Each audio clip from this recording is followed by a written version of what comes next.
For 200 years, a single family dominated India and astonished the world. A family known to history as the Great Moghuls.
The Khyber Pass, famous not only for its wild, romantic scenery, but also because this is the gateway from rugged Afghanistan to the riches of India.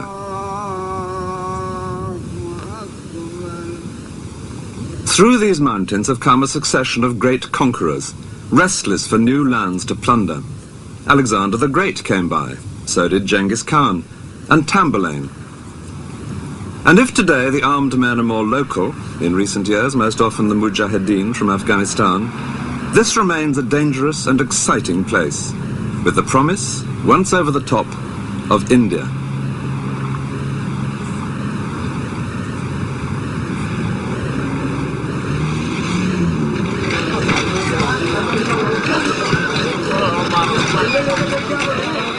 The first large town through the pass is Peshawar, now in northwest Pakistan. This has always been a busy meeting place of merchants and adventurers, and no doubt the armies of those conquerors contributed their bit too to the racial mix, passing back through here with the spoils of India on their way home.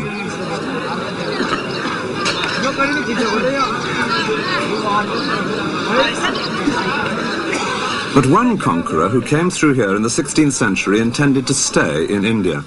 He was a buccaneer with royal blood in his veins. His name was Babur. Babur had a direct link with those earlier conquerors, being descended on one side from the leader of the Mongols, Genghis Khan, and on the other from that equally ferocious predator, Tamburlaine. But his own descendants would rule with even greater splendor. Their court in India became famous throughout the world for its lavish display, astounding the European visitors who witnessed this scene, and who would call these emperors the Great Moguls, meaning the Great Mongols. Their exquisite paintings and buildings, together with often grisly deeds of treachery, would add up to an irresistibly exotic Oriental melodrama. The family liked to imply that they ruled almost the whole world, enabling the lion to lie down with the lamb. But the early days of Babur himself had been very much humbler.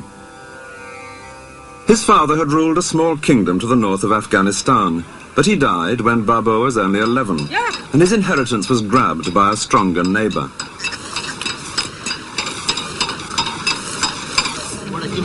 By his late teens, Babur was living more like a bandit than a prince. He and a few followers would roam around, seizing cattle, territory, wealth of any kind. In such a violent world, the villages and towns were all fortified, as indeed most of them still are today. And Babur describes vividly in his diary how he and his men would ride out at night to attack just such a place as this. Under cover of darkness, they would place their ladders against the wall. Often they were seen and had to ride away disappointed, but sometimes they got in, and then, after an exhilarating hand-to-hand fight in narrow lanes, they would take what they fancied, or perhaps persuade this particular village to join their league. Babur's following steadily increased. He was a leader who inspired great loyalty. And then there came a great breakthrough. In 1504, when he was 21, he captured a rich, sophisticated city, one which he would hold for the rest of his life, and which he came to think of as his real home. It was Kabul, now the capital of Afghanistan. Set among mountains to the west of the Khyber Pass, here was an ancient city in which Babur and his followers could settle down to a more civilized existence. The main cultural influence on this part of the world came from Persia. Babur, himself a keen poet and gardener, was able now to indulge in traditional Persian pleasures, of a kind which he and his family would later introduce to India.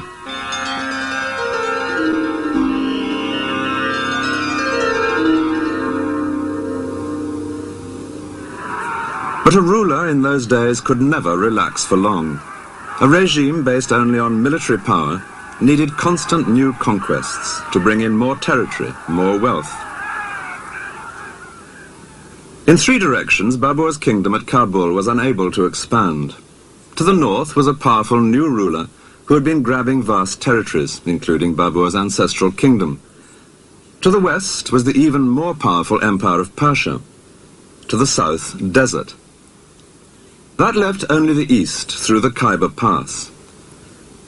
Northern India was ruled by many rival princes, too busy fighting each other to be likely to combine against an invader, and the prize was a rich one. India was fertile, and an army could advance unopposed in these vast plains after victory in a single pitched battle. When the time for that battle came, Babur would have one great advantage, a magic new weapon.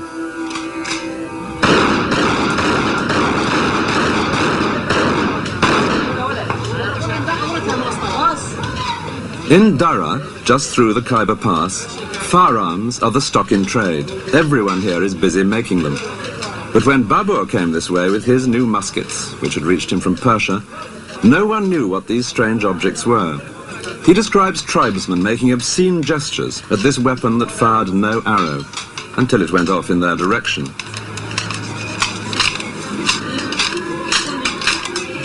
Nearly 500 years later, the magic of the musket may have been explained away, but it remains as important as ever to get hold of a good weapon, and people here will drill whatever barrel you require.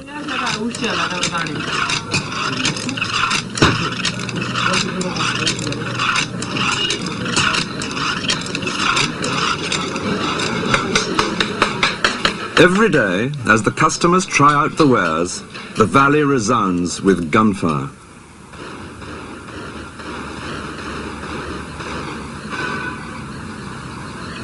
In addition to his muskets, Babur had some very elementary artillery. He had a Turkish gunner by the name of Ustad, meaning master, who'd been able to cast a mortar for him. A tubby vessel, something the shape of a deep vase, which when tilted upwards could fire a large stone for almost a mile. Babur had vastly enjoyed watching the hot metal being poured to cast this ultimate deterrent, and he loved the excitement when it was fired. The mortar could only manage 12 shots a day, so each one was something of an event, of which Babur kept himself well informed. A typical entry in his diary reads, "At the midday prayer, a person came from Ustad saying, 'The stone is ready. What is the order?' The order was, 'Fire this stone off, but keep the next till I come.'" But if the big mortar was just a wonderful toy, it was the muskets which would make the real difference. When Babur advanced into India, he would face a vast array of elephants and cavalry, a living force far greater than anything that he could match. But with his muskets, he was able to rely on a tactic which is now familiar to all of us from countless westerns. He lashed together 800 wagons with rawhide ropes, and behind this barricade, his musketeers only had to wait till the vast, glittering ranks of Indian elephants and cavalry came within range.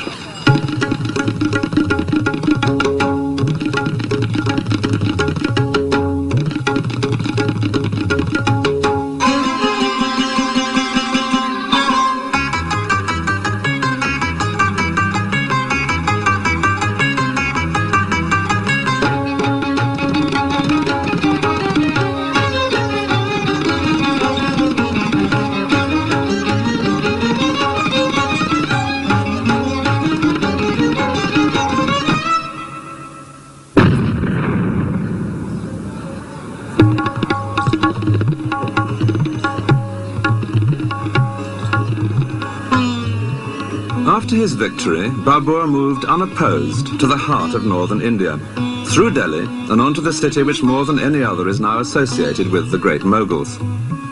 All the famous buildings here in Agra were created for Babur's descendants and their families. The Taj Mahal is but one of many.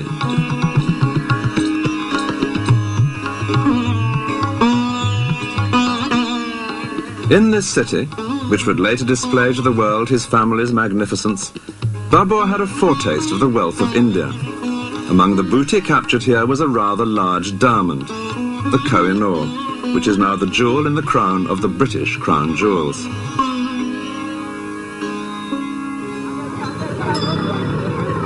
Babur was a keen observer of the world about him, and soon he was finding much to marvel at in this land which he had so rapidly conquered.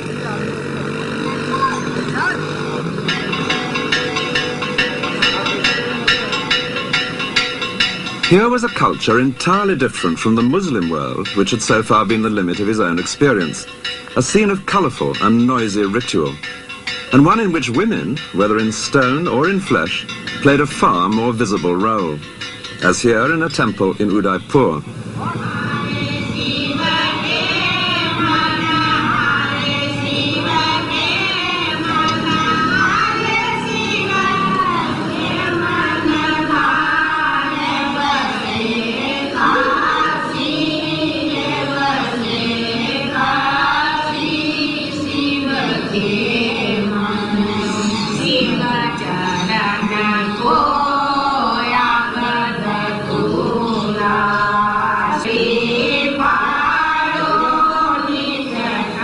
The Hindu religion developed much earlier than Islam, and this sort of thing was exactly what the Quran, like the Old Testament, most strongly disapproved of: idols.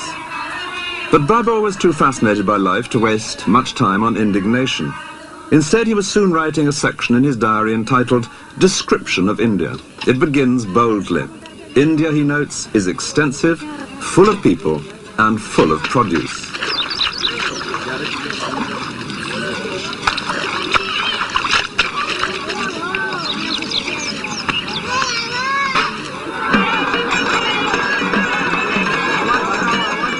It was the profusion and colour of life in India that most amazed Babur, as indeed it does any visitor today. And he was astonished by the number of craftsmen, though he does complain that it was impossible to get a decent pair of trousers made.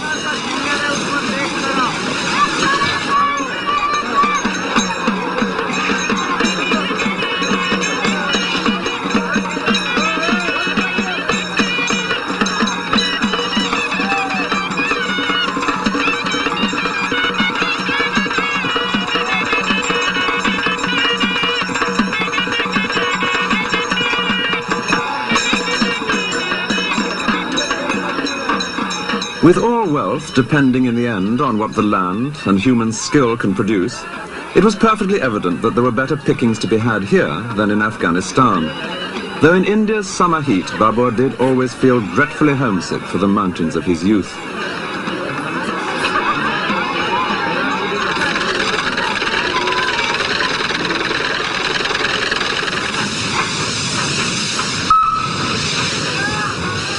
The Hindu city of Gwalior, 80 miles south of Agra, was a place where Babur noted down his impressions in great detail.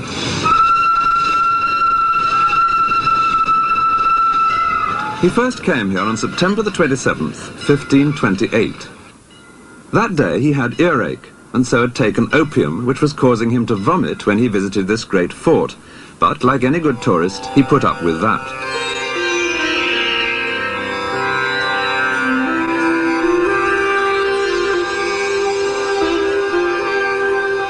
The palace had been completed only 20 years earlier, and it greatly impressed Babur.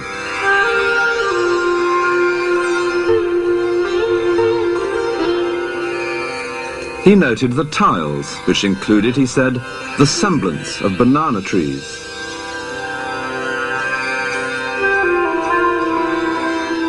What struck him most was the work of the masons. These were, he wrote, wonderful buildings, entirely of hewn stone. Indian masons have always treated blocks of sandstone as freely as carpenters in other countries shape and carve planks of oak. Here in these courtyards was a Hindu architectural tradition, which Babur's grandson, the Emperor Akbar, would later put to excellent effect. There was one aspect of Gwalior which deeply displeased Babur, the famous Jain carvings in the rock face. These idols, confided the emperor to his diary, are shown quite naked, without covering for the privities. I, for my part, ordered them to be destroyed. Upon his orders, the faces and the offending privities were smashed. Modern restorers seem to have partly agreed with him. Only the faces have been replaced.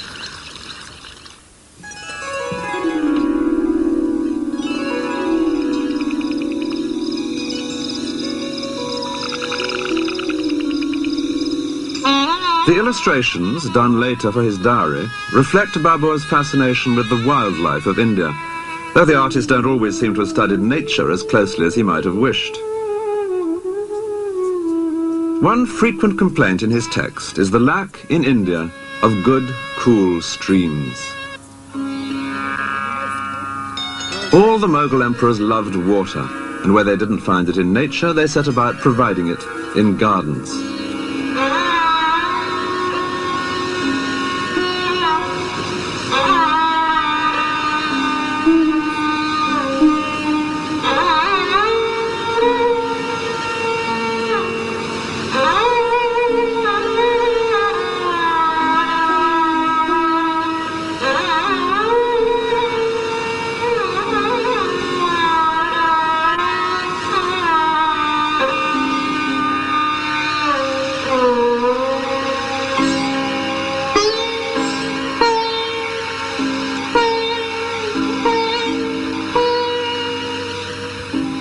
This garden in Agra, the Rambagh, is believed to have been laid out by Babur himself. It follows the rectangular system of the water gardens of Persia, just as in the paintings. Water flows through the channels laid for it and tumbles and trickles into pools, as the engineer carries out the plans approved by Babur himself. He had made several such gardens in Kabul, and the ones he created here in India no doubt helped to remind him of home. Babur would come to his gardens for a task which he very much enjoyed, that of writing up his diary from the notes he had taken all his life. And the tale he had to tell was among the most romantic of life's basic plots, the rags to riches story, from the early days, with sometimes just a couple of hundred followers, to all the wealth of India. And it was here in Agra that he decided to celebrate his success. He would give a sort of empire warming party. Word was sent out that all who had helped him on his way should come to receive fitting benefits. Even quite humble people were invited. A man who had once helped him across a river on a raft, some peasants who had sheltered him in Afghanistan. It took a couple of years for all the guests to arrive, and then there was a huge feast, with Babur under a pavilion in the center, and the guests stretched out in a great semicircle of 100 yards or more. There was much present giving, and dancing, and acrobatics, and general self-satisfaction.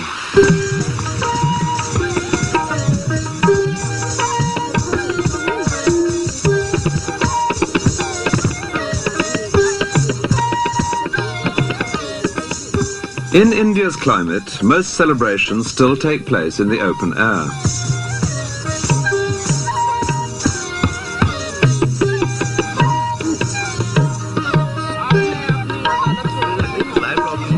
From everyday picnics to more special occasions, a meal on the grass or on carpets remains a part of social life.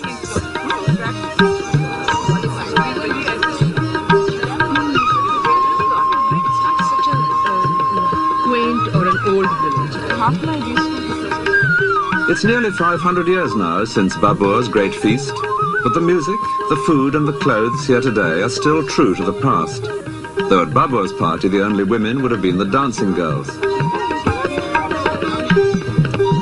But his celebrations were premature, because the new empire depended far too much on Babur himself. 2 years after the feast, he died, His had been an action-packed life. He was still only 47. And though his dynasty would later prosper, as this painting reveals, it was to be a close-run thing. He was succeeded by his son Humayun, aged 22, who had fought beside his father in the capture of northern India, but was a very different character. Humayun had nothing of his father's brisk energy. He was charming, sentimental, much given to scenes of tearful reconciliation with those who had conspired against him, and superstitious, exceedingly superstitious.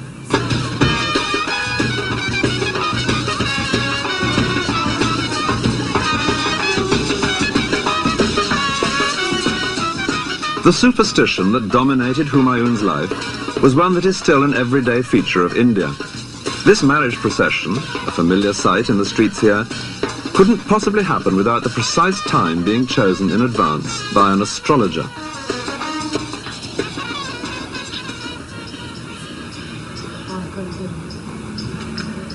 The mysterious compulsion to have one's horoscope done is not confined to the East.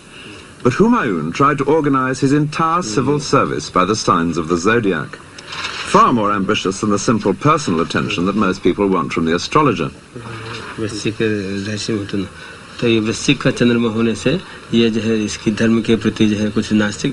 Humayun's astrological civil service, the officials responsible for the earth signs naturally took charge of agriculture. The water signs had the canals, while the fire people busied themselves with military matters. But astrology won few battles, and soon the Mughal armies were suffering some unpleasant shocks. Humayun himself had to make several humiliating departures from the battlefield, including one hurried escape across the Ganges, hanging on to an inflated goat skin. The empire, which he had inherited from his father in 1530, extended far across northern India. 10 years later, he had lost control of the whole of it, and was wandering as a refugee in the deserts of Rajasthan, with his family and a dwindling band of courtiers. Their circumstances were already bleak, but there was worse to come. In the heat of the desert, there is no greater relief than to come across a working well. But this was to be an increasingly rare sight that summer for Humayun and his family. They began to find that most of the wells they came across were dry. They had been filled with sand, the buckets were clogged and empty. The cause was a clash with Hindus. Members of Humayun's party had killed some cows, sacred animals to any Hindu. Rajasthan is a fiercely Hindu territory, and the people here had been deeply offended.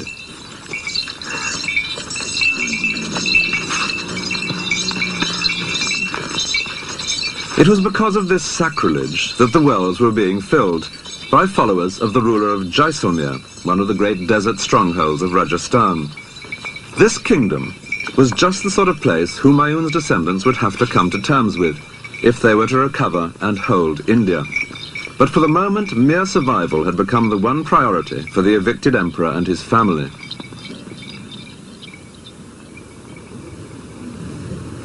They plodded hopelessly on, though one small miracle, which was often later retold with delight in family history, did seem like a good omen. A young wife of Humayun's was just 15 years old, but was also 8 months pregnant. And she now felt that famous arbitrary longing of pregnancy for one particular kind of food. In her case, a pomegranate, something impossible to come by in the desert. But then, happily, their path crossed with that of a travelling merchant. And he was found to have, in his saddlebag, one large, juicy pomegranate. Then, a month later, at a small oasis, the real miracle. The birth of a son who would later radically transform the family's fortunes. They called him Akbar. He would spend his childhood as a refugee because his father would soon be chased right out of India. But against all the odds, Humayun later fought his way back in to recover the empire. And Akbar, the child of the desert, would grow up to deserve, more than any other member of his family, that simple but resounding title, the Great Moghul.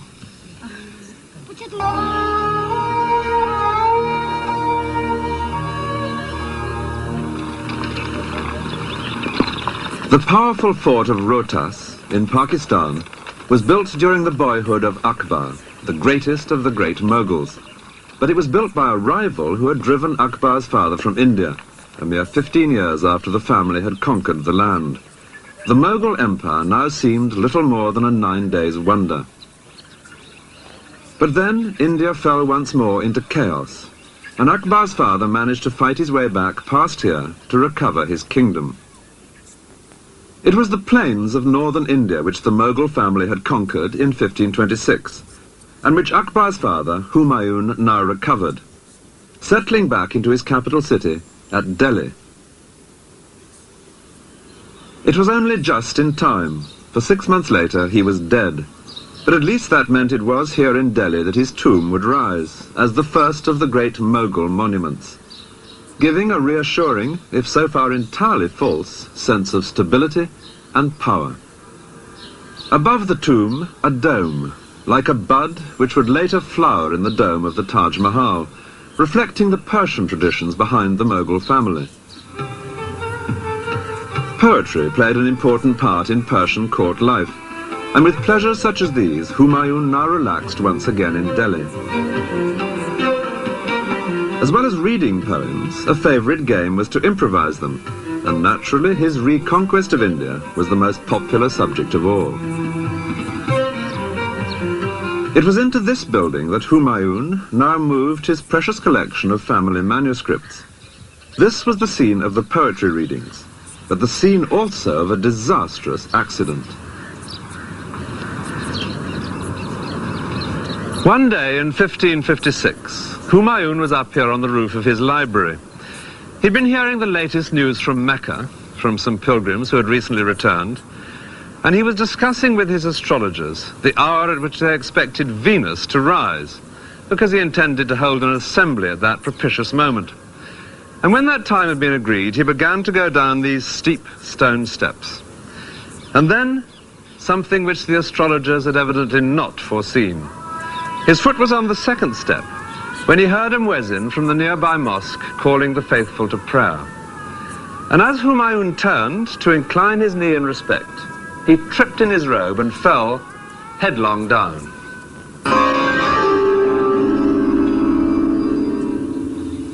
He died 3 days later. And in such an unstable empire, the sudden death of the emperor automatically meant a political crisis. Humayun's son, Akbar, was already an experienced soldier, even though he was still only 13 years old. But he happened to be hundreds of miles away campaigning in the Punjab. If the news got out before Akbar was publicly enthroned, it was certain that others would attempt to seize power. As the first rumours spread, anxious crowds gathered below the fort. So Humayun's courtiers fell back on an ancient ruse. Someone who vaguely resembled the dead emperor was dressed up in his clothes and waved reassuringly at the crowd at a suitable distance. No doubt some of the people were fooled for some of the time, and meanwhile the action had moved elsewhere. When the news reached Akbar, he was miles from anywhere in this vast plain. He had with him an experienced general to keep an eye on the boy, and the general now organized a hurried but essential ceremony. There had to be a coronation. The king is dead, long live the king.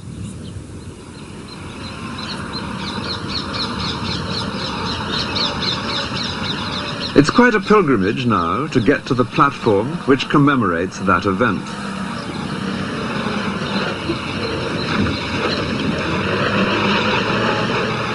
Known as the Throne of Akbar, this surely has to be the least visited of all Mughal monuments. Well, here at last it is, with just some water buffaloes now standing where the courtiers did on that distant day, and a rather brutal Ministry of Works fence separating it from the surrounding countryside.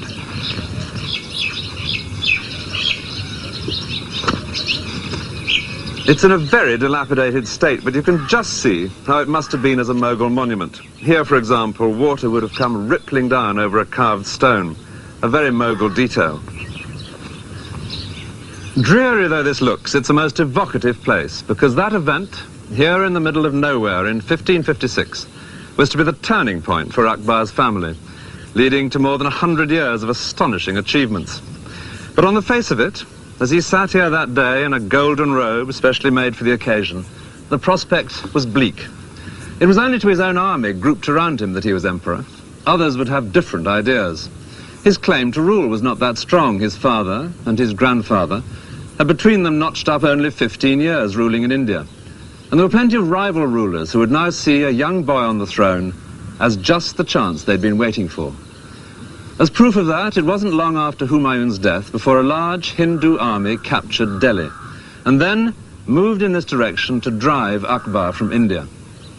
In the resulting battle, the Moghuls were heavily outnumbered, and if they'd lost that battle, there would have been no Mughal empire. In the event, they were saved by a stroke of luck. A chance arrow hit the Hindu general in the eye, and the sight of him, slumped so visibly on top of his elephant, caused his army to flee. On such small incidents, the tide of events can turn. By the end of the battle, the Moghuls had captured nearly 1,500 elephants, and it was like that many tanks, in perfect condition and with plenty of fuel and ammunition, falling into the hands of a modern army. So Akbar and the elephants were able to march back together into Delhi, for the moment unopposed. After the victory, a tower was built using the heads of the enemy, a custom whenever the defeated were non-Muslims. Rotting by the roadside, this was not a tradition well calculated to appease the local community. The young Akbar, on the face of it, seemed unlikely to appease anything. Physical danger was what he loved. Indeed, he'd been so much the athletic schoolboy that he never even learnt to read. Yet this was the emperor, Akbar, who had come to see the problems of India with its rival communities of Muslims and Hindus in a new and very unconventional light, shocking many of his own Muslim followers in the process. The great centre of Hindu power lay to the southwest of Delhi, in the area known as Rajasthan, the land of the Rajas. Their fortresses dotted this ancient and highly colourful territory, and two in particular would be of great importance to Akbar: Chittor and Amber, which is now known as Jaipur.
At the top of this fort in Rajasthan, there is a most unusual feature: a seat.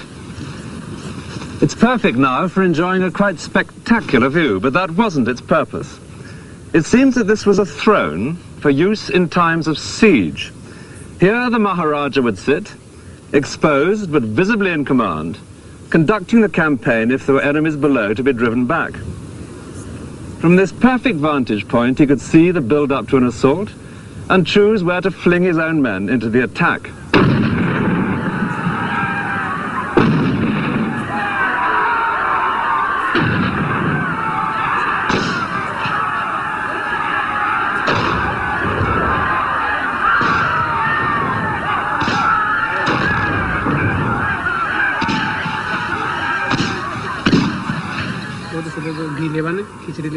The ferocity of the fighting men of Rajasthan, the famous Rajputs, was legendary.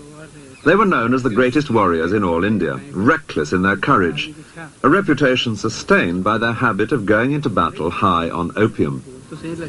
These were people that Akbar would either have to subdue or make friends with. The rulers of this particular fort later became known as the Maharajas of Jaipur. They came to terms with Akbar, and the beauty of their city, the largest in Rajasthan, suggests that there were advantages in doing so.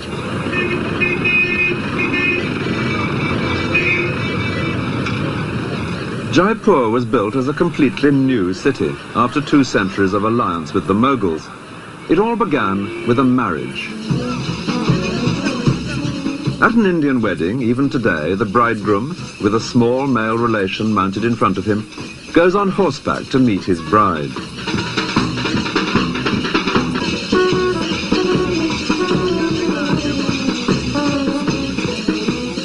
But when Akbar took a wife from the ruling family here in 1562, it was out of the question that he should ride to her.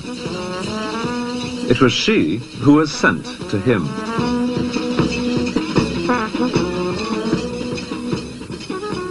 To present a bride to Akbar was a way of making an alliance, in effect like signing a treaty. And as he travelled round with his court, building up his fragile empire, he made many such arrangements. His harem contained some 5,000 women, mostly slave girls. Among his wives there were several Hindu princesses, each a token of friendship from her own family. But the first had been the bride from Jaipur, and beneath the fort there would soon appear the famous palace of Amber, the first unmistakable sign of a new prosperity.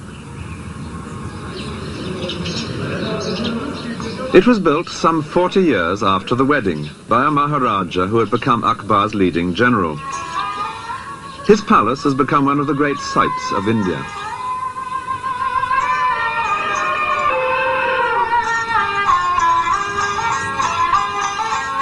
For the tourists, an elephant ride up to Amber is a compulsory item on everyone's schedule.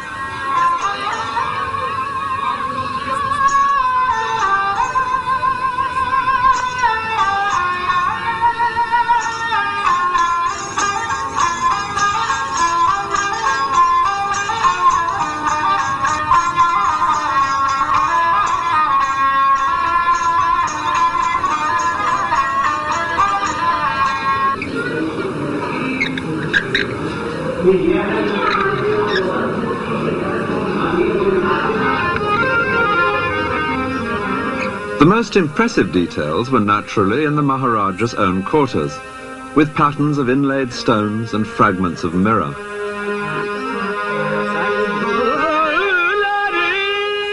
Here, in pavilions placed between the public part of the palace to one side and the harem to the other, the ruler could entertain either outside visitors or his own women, in surroundings that would delight them all.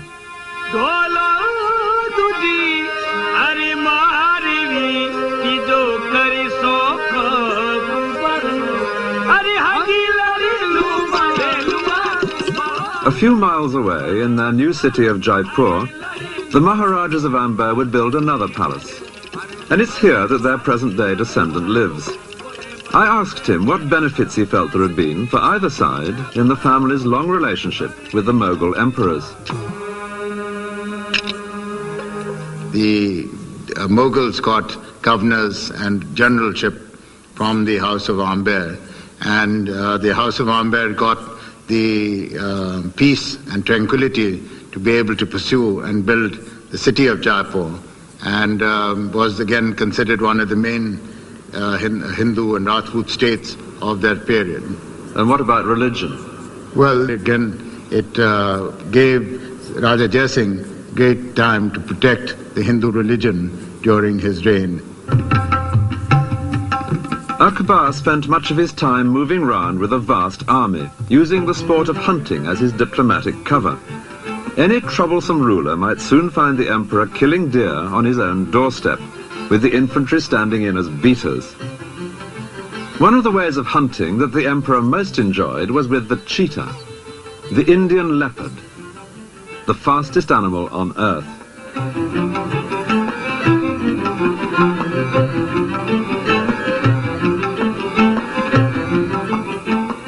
It can be unleashed for the kill like a hawk.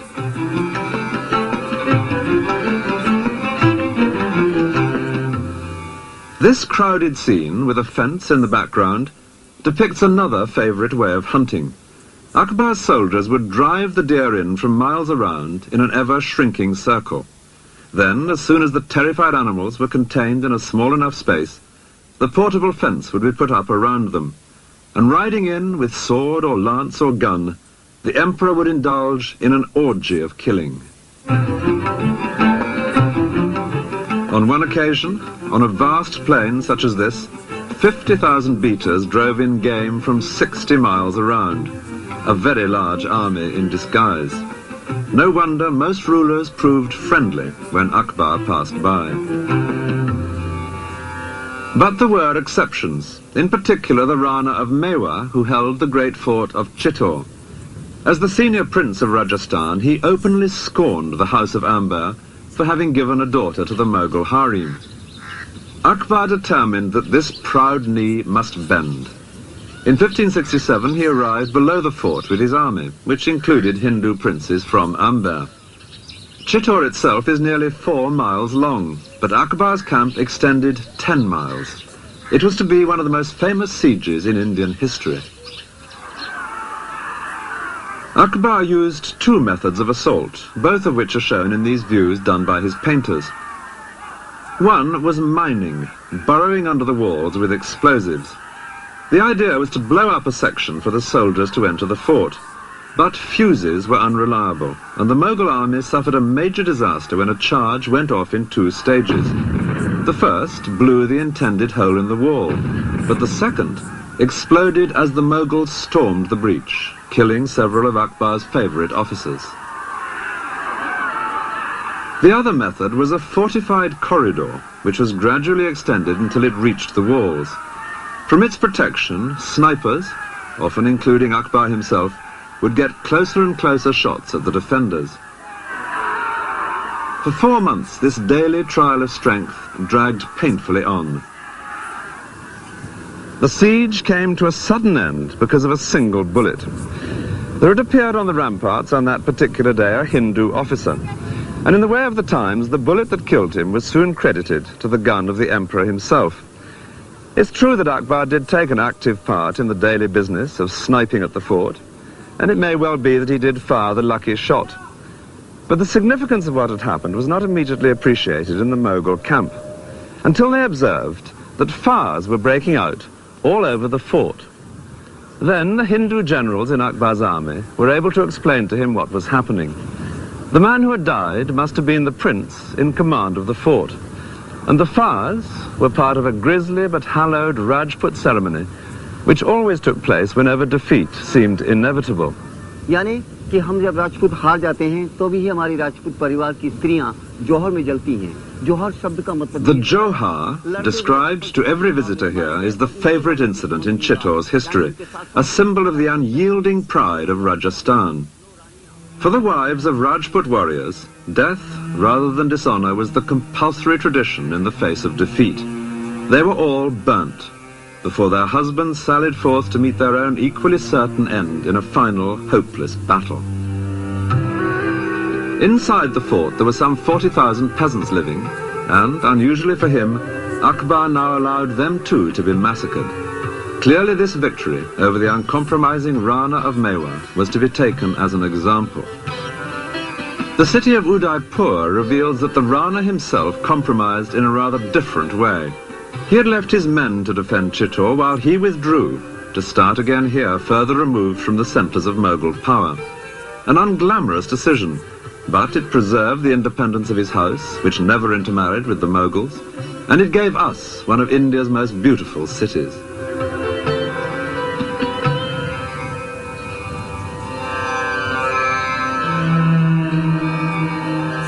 Today, the Rana of Mewa still feels it a matter of pride that the Mughals were kept at arm's length. Now, we knew that if we were going to compromise with the Mughals, we would not be allowed to live with any self-respect in a Mughal court, and therefore we were very keen to protect our self-respect. The other reason is that our family is religious, deeply religious, and we believe in the values set out in Hinduism. And people look up to our family as the custodians of Hinduism. And whenever the Hindu faith and the Hindu religion was threatened, we were not prepared to compromise, and we fought for protecting the faith. To celebrate his victory over the Hindus of Chittor, Akbar made a pilgrimage to a great Muslim shrine. It was to Ajmer that he went, to visit the tomb of a saint who had brought to India the more tolerant strain of Islam known as Sufism. His shrine remains a holy place today.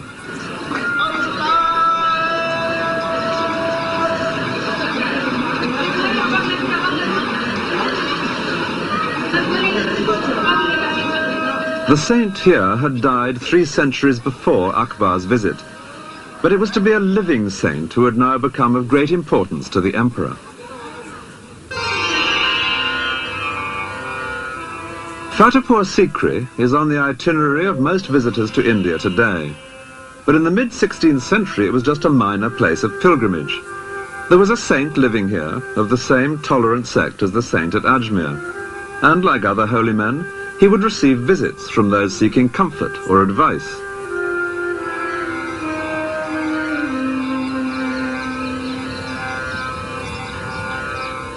In 1568, one of the pilgrims who came for advice was the young emperor, who would later build at the top of these steps the great Victory Gateway leading into the mosque. When Akbar came to visit the saint who lived near here, he brought him a pressing problem.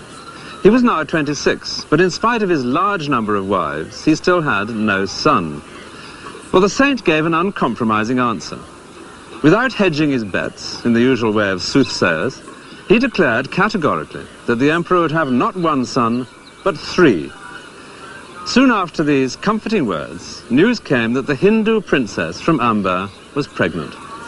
For safety's sake, Akbar sent her to live near the saint, and here a boy was born. A year later, another princess was pregnant. She too was sent here, another son. And 2 years after that, a third boy, exactly fulfilling the saint's prophecy. But with a track record like that, an emperor does not stand idle. And that was why, over the next few years, Fatehpur Sikri became increasingly important in Akbar's life. The palace, which Akbar would now build beside this mosque, was a gesture of gratitude to the saint, of confidence in the future, and of exuberance. An exuberance reflected, it's pleasant to imagine, in an entertainment offered to the visitors here by one particular old man, several times a day.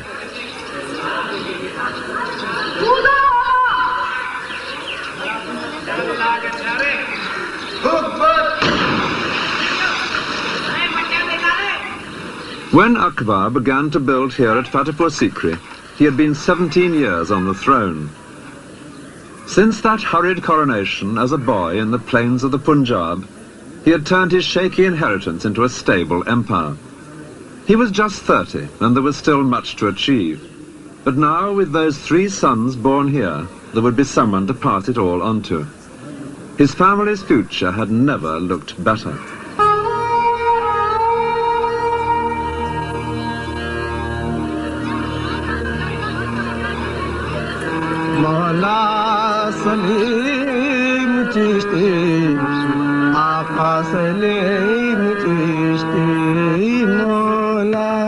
The hilltop round the mosque at Fatehpur Sikri was bare in the 16th century. Then at amazing speed an extraordinary group of buildings appeared here, the heart of an empire, all bustle and business. But that lasted just 14 years, after which the place was deserted, and it's remained so ever since. This is not a ghost city, it's a ghost palace. In these courtyards, the Emperor Akbar created his own very original concept of a place where a ruler could feel really at home.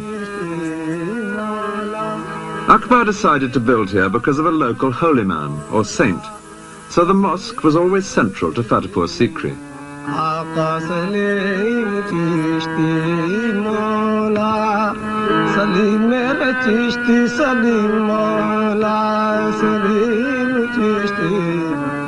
The saint died soon after the building work began, but then a saint's tomb, properly tended, can be almost as propitious as the saint himself.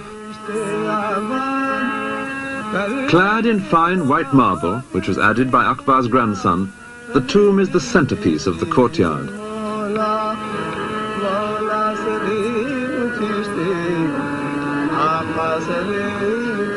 A daily custom in the shrine, out of sight behind the carved marble screens, reveals precisely why Fatehpur Sikri was built. Women tie threads to the screen. Each is a wish for a child, a reminder that when Akbar came here without an heir, the saint told him he would have 3 boys, and when he did, the builders were called in. Akbar chose a Hindu style of architecture, and no doubt most of his labourers were Hindus too. Certainly the women.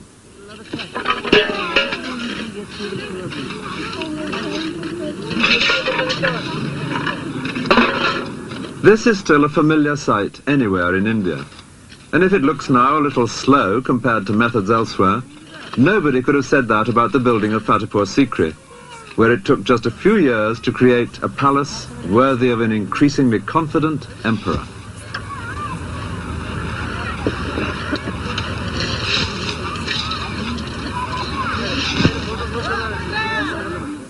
This was the area over which Akbar, at the age of 13, had inherited very shaky control. And this was the stable empire which he in his turn would hand on some 50 years later. Delhi had been his father's capital. Agra would eventually become his own. So the saint's home at Fatehpur Sikri, in addition to being so propitious, was strategically placed at the heart of the empire. A visit to Fatehpur Sikri is the best way of discovering the kind of life that went on around a Mughal emperor. Yes, coming.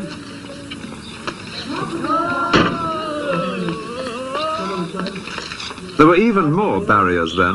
From the Mughals to the British to today, there is nothing new about Indian bureaucracy.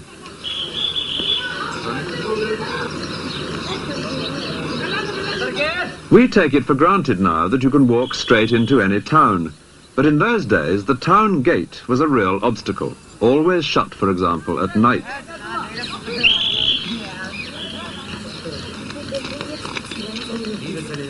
This next gate was the entrance to the palace itself.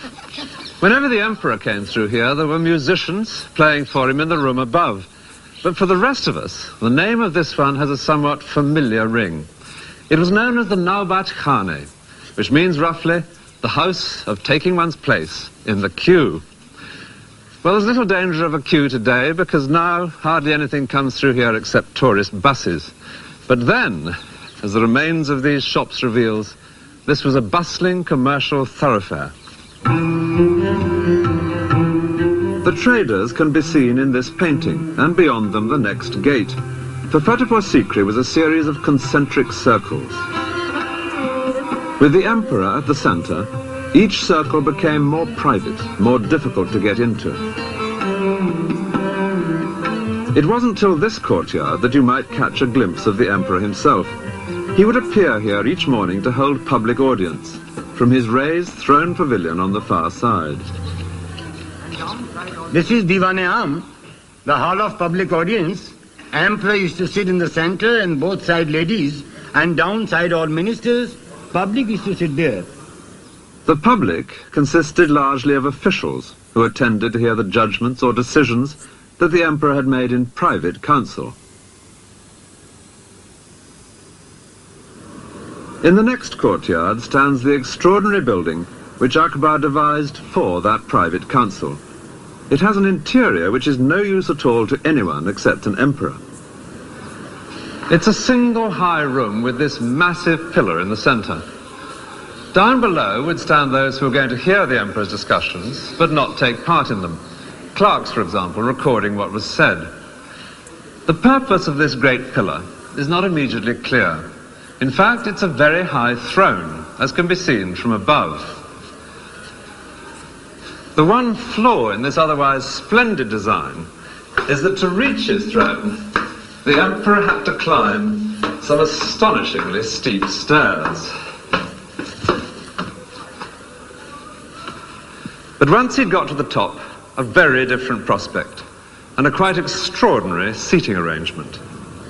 There are places to sit all round the edges, and 4 bridges to the throne in the centre.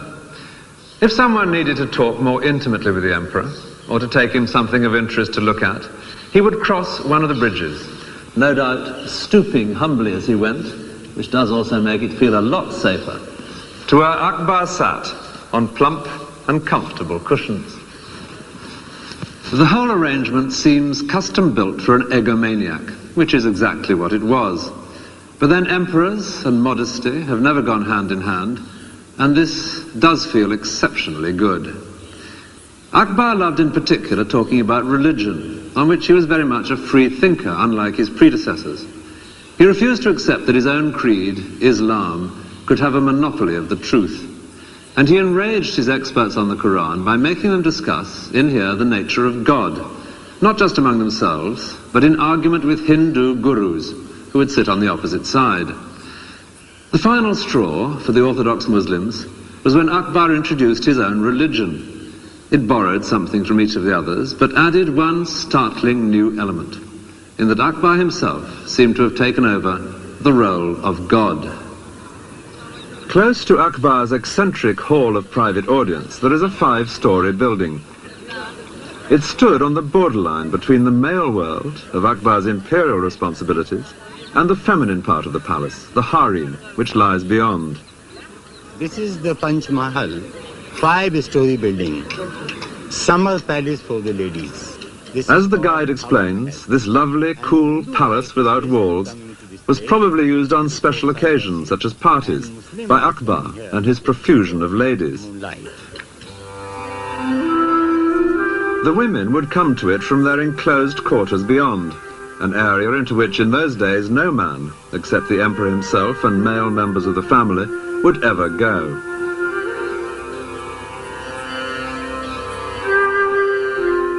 Akbar provided intricately carved surroundings for his harem, which included both Muslim and Hindu wives. But the method of construction at Fatehpur Sikri is entirely Hindu, with the straight lines of great stone pillars and beams instead of Muslim curves. These rooms were lovely places to loll and chat in on a warm evening. If they look a bit stark now, it's because they're unfurnished. This is like viewing an empty flat, and as on that occasion, the trick is to imagine the missing items. Not just the girls themselves, but pretty things in the alcoves, cushions to recline among, and above all, carpets. An English visitor to India marvelled at the rich display of carpets. All their bravery, he wrote, is upon their floors.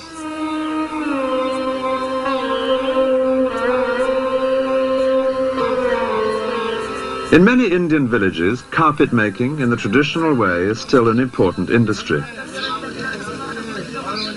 The sound here is that of the various foremen, calling out which colour of wool is to go where to form the pattern.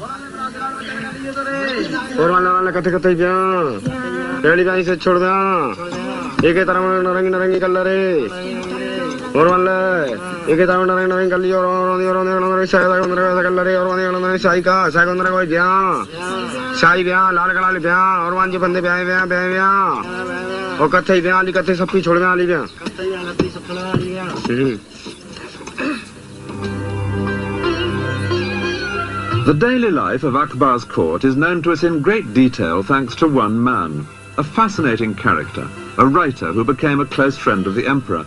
His name was Abul Fazl. In Fatehpur Sikri, at a discreet distance from the harem, is this house. It's believed to be the one in which Abul Fazl lived. He'd come to court in his early 20s, and his great intelligence, combined with an almost unlimited willingness to lay on flattery with a trowel, both of them qualities which endeared him to Akbar, meant that he soon became, in effect, the emperor's resident intellectual. The great task which Akbar entrusted to him was the recording for posterity of his life and possessions and achievements. And these 3 fat volumes are less than half of what Abul Fazl wrote. Indeed, in the printed version, his work amounts to some 4,000 pages. The greater part of that is his history of Akbar's reign. And this was a project organized with a thoroughness typical of the emperor. Orders were given that all his elderly relations and the oldest palace servants should write down everything they could remember about the past. As to the present, there were now to be 2 scribes on duty every minute of the day, noting down everything that happened. An Englishman visiting the Mughal court wrote that no part of the emperor's day goes unrecorded. No, not so much as his going to the necessary, or how often he lieth with his wives, and with whom, so that it may appear in the chronicles. Well, the chronicles were what Abul Fazl provided, and illustrating them became the most important task for Akbar's great studio of painters. In this house there lives a family of painters who have practiced their craft here for generations, for the most part producing images in the traditional styles of the past.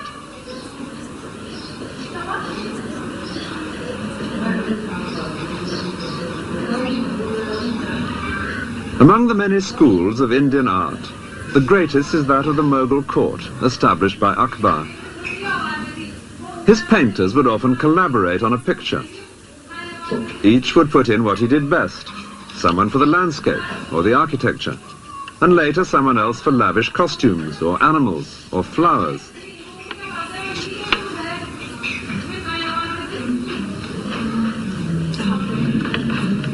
And always someone for the most skillful task of all, the faces. They had to be recognizable. What Akbar looked for in a painting was an accurate image of the life that he knew.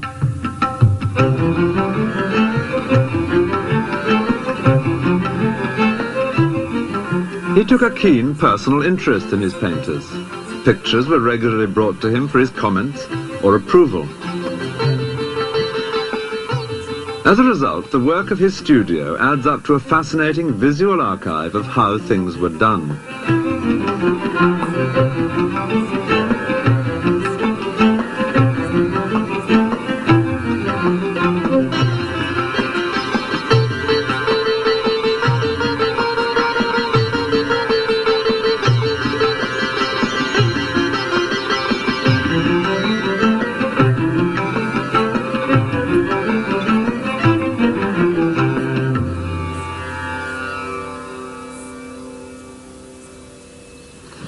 In his great work, Abul Fazl also collected masses of dusty information about the empire and how it functioned.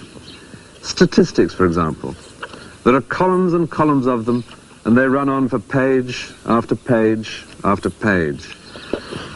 And then there are fascinating nuggets of very unexpected information.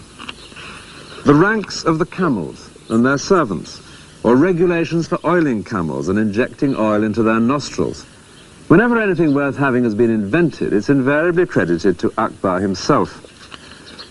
Under the manner of cleaning guns, we learn that this used to be a most laborious task. But His Majesty, from his practical knowledge, has invented a wheel, by the motion of which 16 barrels may be cleaned in a very short time. The wheel is turned by a cow. And then there are fascinating details about Akbar's daily routine. We learn that he never drank anything but water from the Ganges, which was carried with him wherever he went. And he had the great luxury of ice arriving every day of the hot Indian summer in an endless succession of boats and carts from the distant Himalayas. He only had one meal a day, but the fuss that caused was phenomenal on its long journey from the kitchen. India's housewives still prepare dishes for their husbands to take to work in that splendid Indian invention, the tiffin can. But Akbar's dishes were sealed for a different reason, fear of poison. Before sealing, each was tasted by 3 officials. If anyone was going to die in instant agony, it would not be Akbar. One of the greatest bonds between Abul Fazl and Akbar was a shared love of religious speculation. And Abul Fazl spends a great deal of space in this volume describing the beliefs of different religions. So both men were equally delighted when a third element was added to the discussions held here at Fatehpur Sikri between Muslims and Hindus. There arrived from Goa something entirely new, a couple of Jesuit missionaries. Christian engravings had already begun appearing in the elegant scrapbooks kept by Mughal courtiers, because the Portuguese had now been in Goa, on the west coast of India, for half a century. Distributing images of this kind was a part of missionary activity. The efforts of the missionaries did lead to some surprising juxtapositions. The companion for Jesus is Akbar's own son, Jahangir. Akbar's Muslim advisors were ordered by the emperor to engage in debate with the two visiting Christians. Akbar expected some sort of truth to emerge. Vain hope. The Jesuits pitched into the Muslims with such vehemence that the emperor himself had to take them aside to advise caution. Even so, they stayed for 3 years in Fatehpur Sikri, only leaving in despair when Akbar announced his own new religion. But at least they had provided some interesting new themes for Indian artists.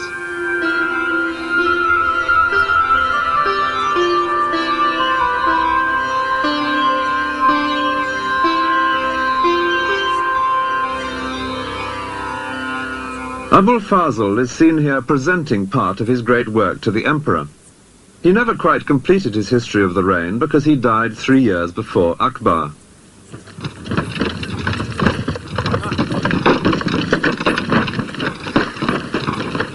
This romantic place, by the name of Orcha, 100 or more miles south of Fatehpur Sikri, was where Abul Fazl met a violent death. And how the free-thinking intellectual came to this improbable end at the hands of the man who ruled here requires some explanation. In what was essentially a military society, the only way of real progress to fame and fortune was by proving oneself in battle. So Abul Fazl used his influence with the emperor to be given military command, and soon he was in action. He seems to have revelled in skirmishes and sieges. Writing them up later, he invariably makes the most of his own involvement. Our brave warriors were nearly being defeated, he reports on one occasion, but the writer came up and the enemy was dispersed. Unfortunately, the brave writer had one powerful enemy on the Mughal side. He was Jahangir, the prince who shared the page of an album with Jesus. As the eldest son, he was Akbar's natural heir, but he had led a most dissolute youth, and Abul Fazl had made no secret of his low opinion of him. Now the prince was showing signs of open rebellion. The emperor, Akbar, summoned Abul Fazl back from where he was campaigning in the south, because he wanted his advice. But Jahangir knew that any such advice would be deeply hostile to his own interests. He decided to take action. Far to the south of Agra and Fatehpur Sikri, Abul Fazl was busy campaigning on the distant borders of the empire when he received Akbar's summons to return to court. He set off, confident as ever, to advise his emperor. But his journey would lead him straight into an ambush. Jahangir was friends with the Raja who had his stronghold at Orcha, and he knew that Abul Fazl would have to pass by here on his way north. So he sent word that if the Raja would stop that sedition monger and kill him, he could expect every kindness from the prince. Abul Fazl and his small party were overwhelmed here by about 500 horsemen. He'd had advance warning of the ambush from a spy, and it seems he could have escaped. But he was playing to the hilt his new role of Mughal warrior. He fought to the death. As proofs that the deed was done, his head was sent to Jahangir. And tradition completes an unsavory tale by adding that the prince threw it into a latrine. I can't help identifying with the writer who'd worked so hard collecting facts to glorify the Mughal court. It was an unworthy end. A great new palace nearby at Datia was begun by the Raja a few years after he had disposed of Abul Fazl. Its opulence suggests the scale of reward for political murder. The new building was in the same style as Fatehpur Sikri, but ironically, Fatehpur Sikri itself had already been abandoned. It seems the water supply had failed, so the imperial caravanserai moved on, leaving only the ghosts of a brief 14 years of glory.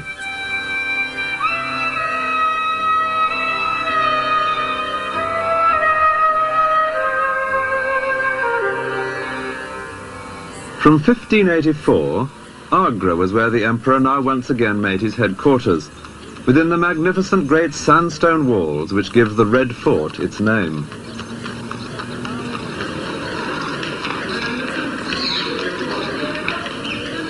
They were walls and gates which Akbar himself had built before his move to Fatehpur Sikri. The last years of his life were darkened by the question of the succession. Akbar was now in his 60s, and he had no great liking for his son Jahangir, the murderer of Abul Fazl. The rumour was that he might skip a generation. Jahangir had several sons. Was it perhaps in the old man's mind to pass the crown to one of them? Some tried to read the answer in one particular event. A favourite entertainment among the Moghuls was the elephant fight, and Akbar now ordered a contest between the best elephant of Jahangir and the best elephant of Jahangir's eldest son. Many believed the result would decide which of them should inherit the crown.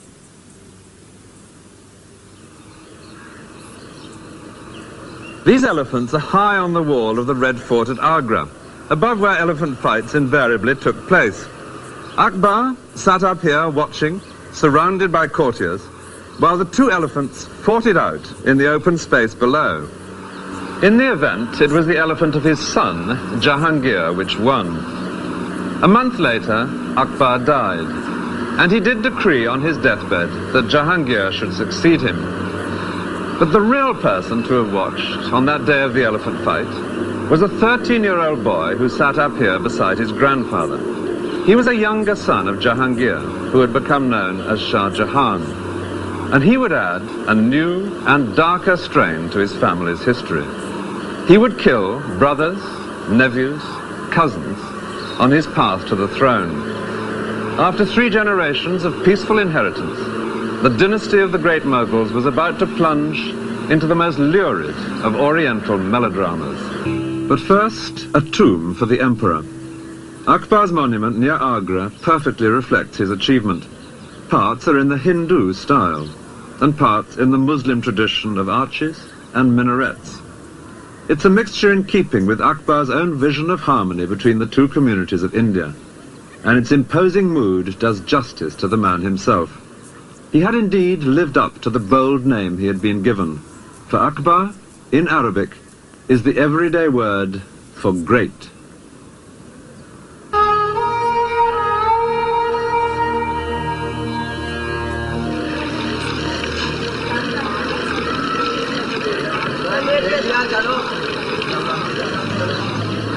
The Lake of Pushkar in Rajasthan, one of the holiest places in India. Hindu pilgrims have been coming here for more than 1,500 years.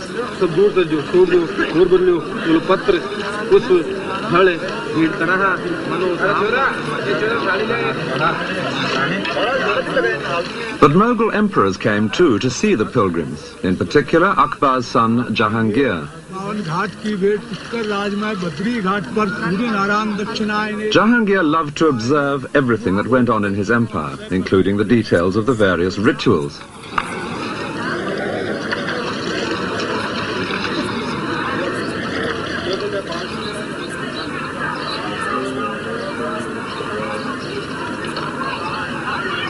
With Jahangir, a new element enters into the family history. He was the first great Mughal to inherit a stable empire, which meant that he was also the first who from the start could relax and enjoy himself. That would involve throughout his life the consumption of far too much alcohol and opium, but it also meant that he could indulge a skeptical and inquiring mind. When he came here to Pushkar one day in 1615, he was told, as no doubt every visitor was, that this holy lake was bottomless. Well, the tourist is supposed to reply, how fascinating. Not Jahangir. He called for a plumb line and sent men out in boats all over the lake. He was delighted to be able to prove that at no point was it more than 18 feet deep. But somewhere beneath these waters there are some pieces of broken stone which suggest a darker side to his character. He saw a Hindu idol which suddenly offended him. Imagine the consternation here when he had it smashed and thrown into the lake. The reign had begun with a grisly example of a sadistic streak in Jahangir. His eldest son mounted a feeble rebellion against him, and in Jahangir's reaction there was too much of macabre humour. His son's two closest accomplices were sewn up in the wet skins of a newly slaughtered ox and ass, complete with head and ears, and were then seated on donkeys to be paraded all day through the streets. It was a death sentence with a built-in element of gamble. The question was whether the heat of the sun would shrink the skins enough to suffocate the men. By the end of the day, one of the two was dead. Meanwhile, the prince himself was being forced to ride an elephant down a street lined with stakes, on each of which one of his supporters was impaled alive.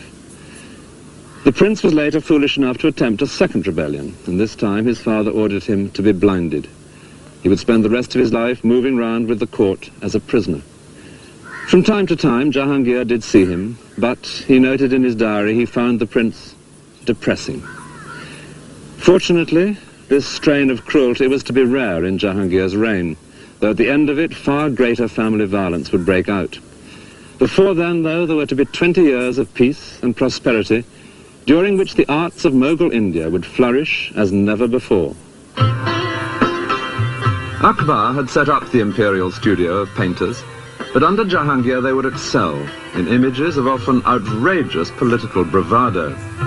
Here Jahangir embraces his great enemy, the Shah of Persia, but meanwhile the Mughal lion has nudged the Persian lamb right into the Mediterranean.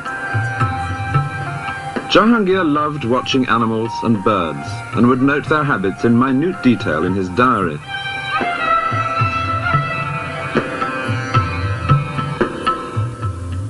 But the diary is just as detailed about his own habits, recording with great precision his decline into alcoholism. From wine he turned to spirits, and then to double distilled spirits. He was drinking 20 cups a day at one period, with a dose of opium as well, and he was at no pains to conceal this alarming fact. Indeed, he even had himself shown with a wine cup on one of his coins, deeply shocking to the Muslim faithful. Life in Jahangir's empire is known to us in great detail, partly because it was now receiving much foreign attention. Ships from Portugal, Holland and Britain were sailing right round Africa to visit this land of fabled wealth. It was from the port of Surat in 1615 that a very articulate Englishman set off inland on an arduous journey to seek out the emperor, who was with his army a few miles from Pushkar at the city of Ajmer. Actually, by a strange coincidence, there were two Englishmen here in Ajmer that winter of 1615. They couldn't have been more different, though they did decide to share lodgings. One was the first official British ambassador to India. King James I had sent him out to try and set up a trading agreement for the newly formed East India Company. The man chosen for this difficult task was Sir Thomas Roe, and he describes how he met in Ajmer that famous unwearied walker, Tom Coriat. Coriat was a writer who had indeed spent 3 years walking to India, but was determined that his readers should see him on an elephant. He was lucky to be alive, since his idea of good Christian behavior was to climb the minaret in mosques and to shout down that Muhammad was an impostor. Roe was soon deeply embarrassed by his eccentric compatriot. Coriat was something of a linguist, and he now addressed to Jahangir a speech in Persian, which was fine until Roe discovered what he was saying. He was asking the emperor for money, which Roe considered unseemly in an Englishman. Roe himself, by contrast, had brought presents for the emperor, which was essential for an ambassador because presents played a major part in Mughal court life.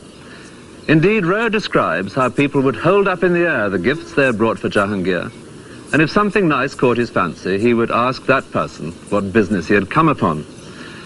Unfortunately, Roe's presents, which had been provided by the East India Company, turned out, when they were unpacked, to be mouldy, which provoked a very sharp letter home.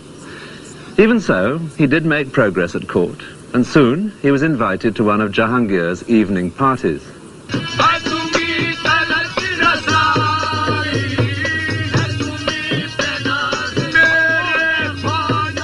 A guard at the entrance sniffed the breath of every guest in case he had been drinking, a somewhat hypocritical precaution, Rowe considered.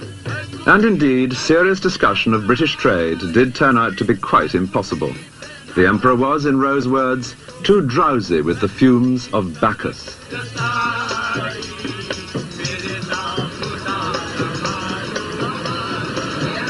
The day came when the whole imperial court was to move elsewhere, and Sir Thomas Rowe stood at this gate to watch the Emperor's departure. He was dazzled by the jewels which Jahangir wore for the journey. A huge ruby and emerald and diamond in his turban, 3 great double chains of pearls round his neck, diamond bracelets at wrists and elbows, and a ring on every finger. But there was one very gratifying touch, almost certainly unnoticed by anyone except Rowe himself. Amid all this finery, tucked into Jahangir's belt, was a pair of English gloves, which Rowe had given him. And then, even better, there passed by Jahangir's chief wife, entirely concealed from sight in a closed English carriage, which Rowe had brought out in parts to be assembled here. There was still hope, he thought to himself, as he took his place in the endless procession of carts and animals and riders, which he calculated must take 12 hours to pass any single spot on the road.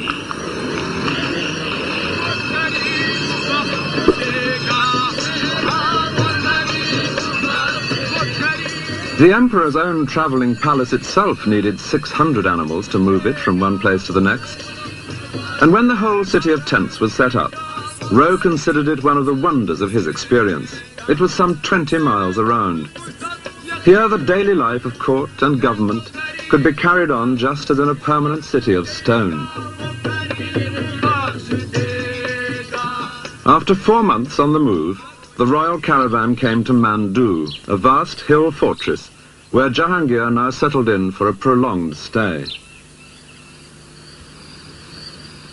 Here were palaces in which it was a joy to relax after the upheavals of travel.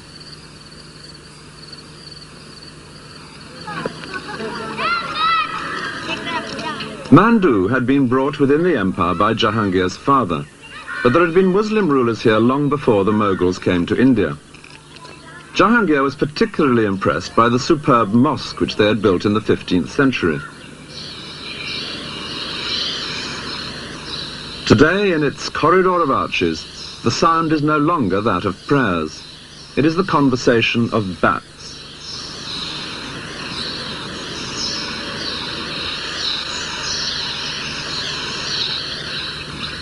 Sir Thomas Rowe's first task after arriving in Mandu with Jahangir's court was to find lodgings. He couldn't afford the comfortable places that were being snapped up by the rich courtiers, so he set off to look for something within his own means. And eventually, he came across a deserted mosque, which he thought might just do him. And this is believed to be the very one. It's not exactly lavish, but he would make the best of it. First of all, putting screens across the entrances to keep out intruders, and particularly some that bothered him at night. There were lions prowling about. I like to think of him safely barricaded in here with his dwindling stock of presents for important people piled high in an alcove. Now he could get on with the real work of an ambassador, joining in life at court, being seen at the best parties, always trying to get the ear of the emperor. One of the most important parties was on the emperor's birthday. Rowe managed to get an invitation and so saw a central event, the weighing of a member of the royal family against gold and then against silver and jewels. The idea was that his weight in each of these valuable commodities would be distributed to the poor. Rowe doubted that the money would really be handed out, but conspicuous generosity was good for the imperial image, and by now the empire was prosperous.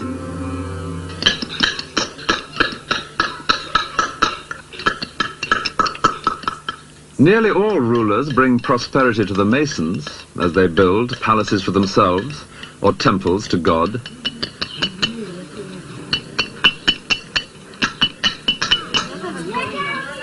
Rather fewer do anything for the peasants.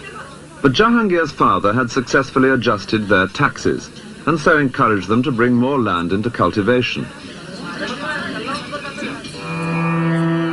Jahangir loved his wealth, but simple holy men, he liked to pretend, meant more to him than anyone else. The Western monarch being snubbed here by his place at the back of the queue is James I of England, undoubtedly done from a painting brought by Sir Thomas Roe. Maybe Roe also got himself invited to a famous party that summer at Mandu, when candles were floated on tiny boats, an idea suggested by the ladies of the harem. They would have watched unseen, hidden from the sight of the male guests.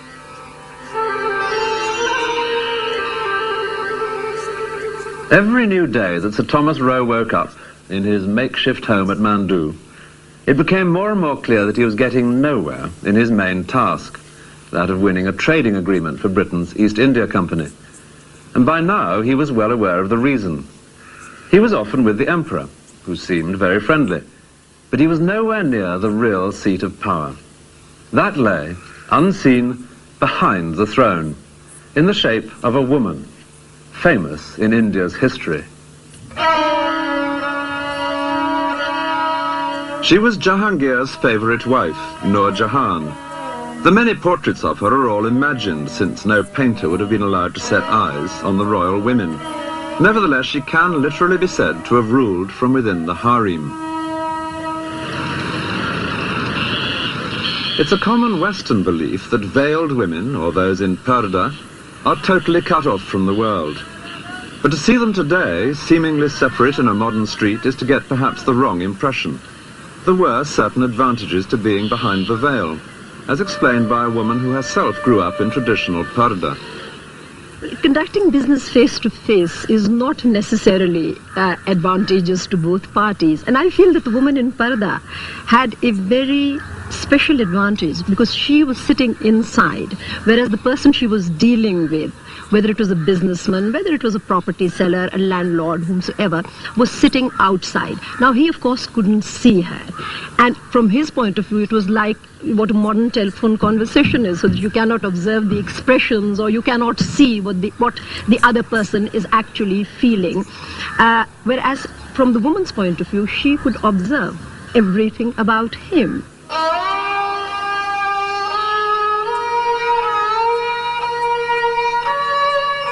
Behind every beautiful carved grille in a Mughal palace, there were attentive eyes and ears. Eunuchs would move in and out of the harem with messages and instructions. Some of the Mughal women even owned ships which traded overseas. So Jahangir's powerful wife, Nur Jahan, was not so much the exception as the best possible example of what could be achieved from behind the veil.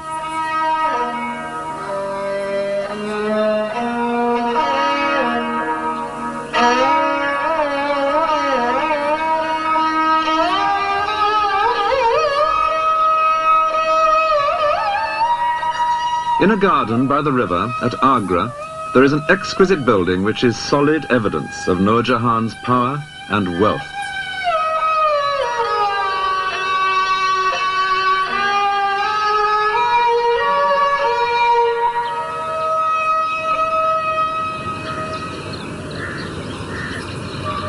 This is the tomb which she built for her father. It's like a perfectly jewelled casket, but done to a monumental scale in the most exacting of crafts. The inlay, in white marble, of intricately shaped and many-coloured stones, each set in so precisely that to the touch alone you could think it an unbroken surface.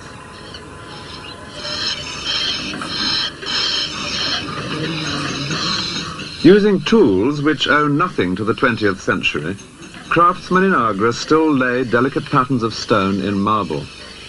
This workshop is one of about 150 in the city.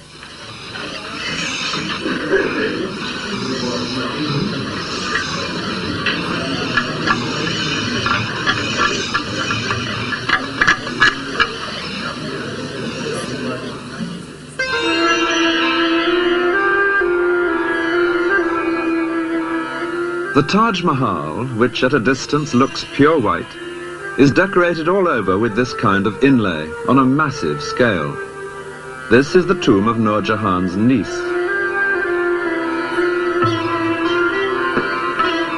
And just a couple of miles upstream from the Taj Mahal is the earlier tomb, the one she built for her father.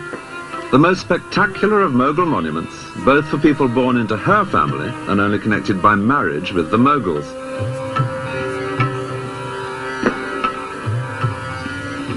The way in which Nur Jahan's family had achieved this position makes a fascinating story.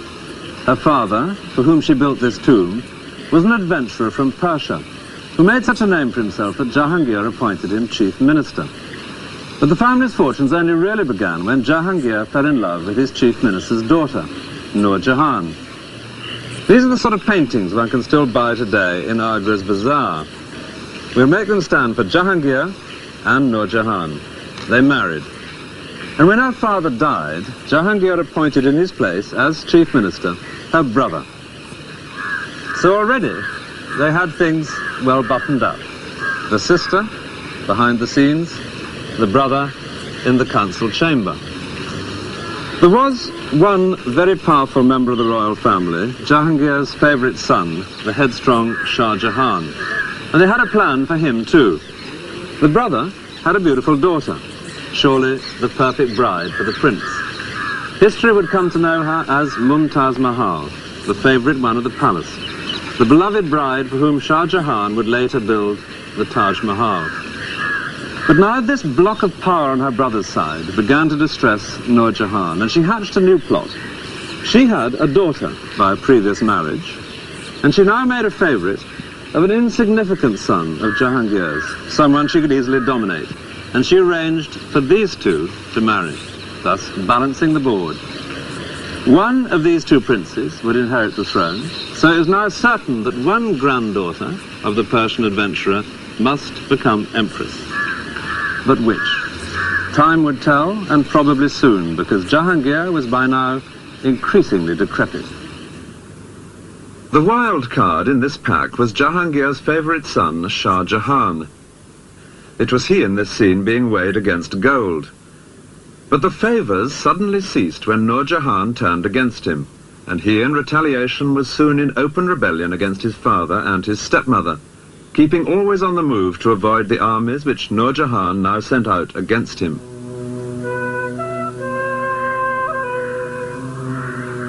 This lovely island in the lake at Udaipur is one place where he sheltered for a few months.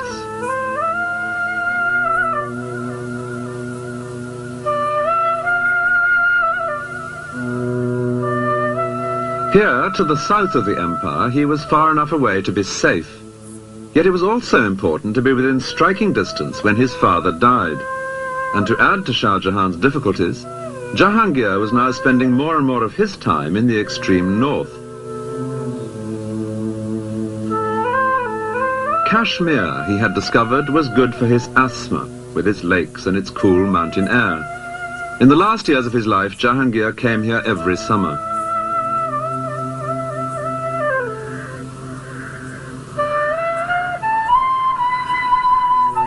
Here he could relax and forget the outrage of a rebellious favourite son.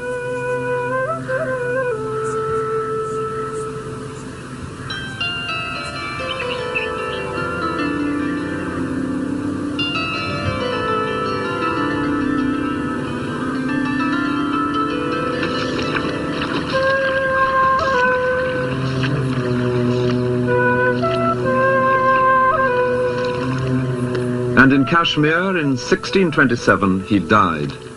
His life, devoted largely to his own pleasure, had strangely brought his empire peace and prosperity. His death would unleash the violence beneath the surface. Lahore was where they took Jahangir's body for burial. A few miles to the north of the great mosque, there now stand his tomb and those of the brother and sister who had opposing ideas as to who should succeed him. The tomb of Nur Jahan lies today right up beside a railway line.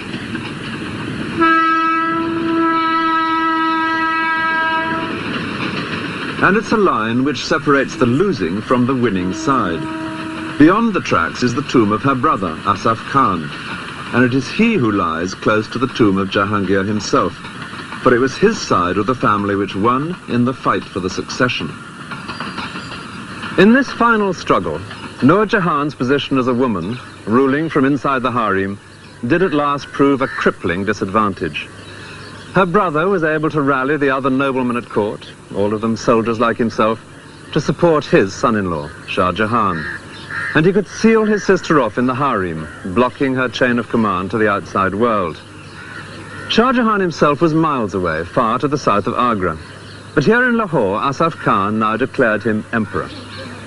Eventually, a message of warm approval was received from Shah Jahan, and in it he said that it might be a wise precaution if his male relations were to be, in his delicate phrase, sent out of this world. Asaf Khan took the hint and killed not only the rival prince, Nur Jahan's son-in-law, but 2 nephews and 2 cousins of the new emperor. It was the first time there'd been murders within the imperial family.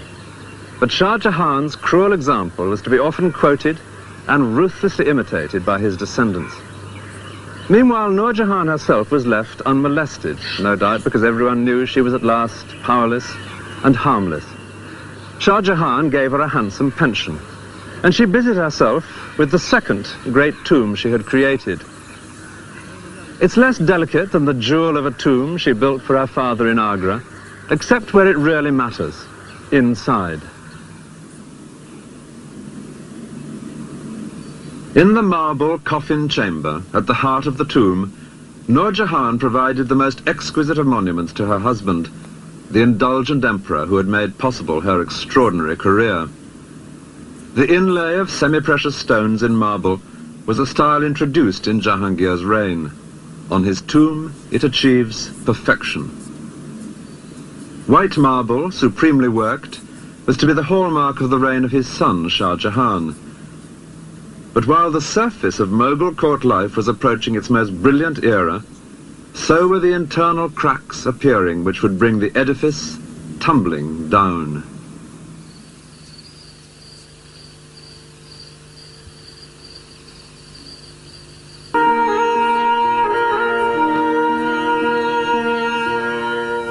The Taj Mahal is famous not only for its unrivaled beauty, but because it has at its heart a love story. The love of the Emperor Shah Jahan for his wife, Mumtaz Mahal.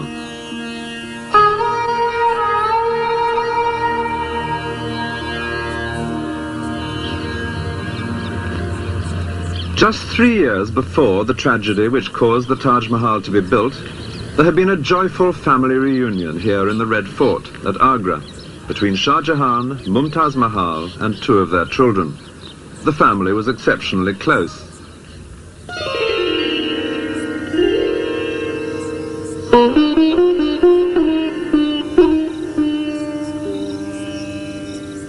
This island in the lake at Udaipur, 400 miles southwest of Agra, is the best place to imagine Shah Jahan with his young family.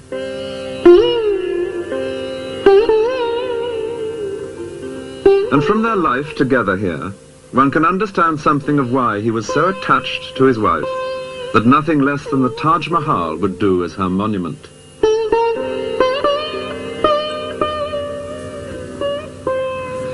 For the last few years of his father's reign, Shah Jahan had been in open rebellion against him, constantly moving about to avoid capture.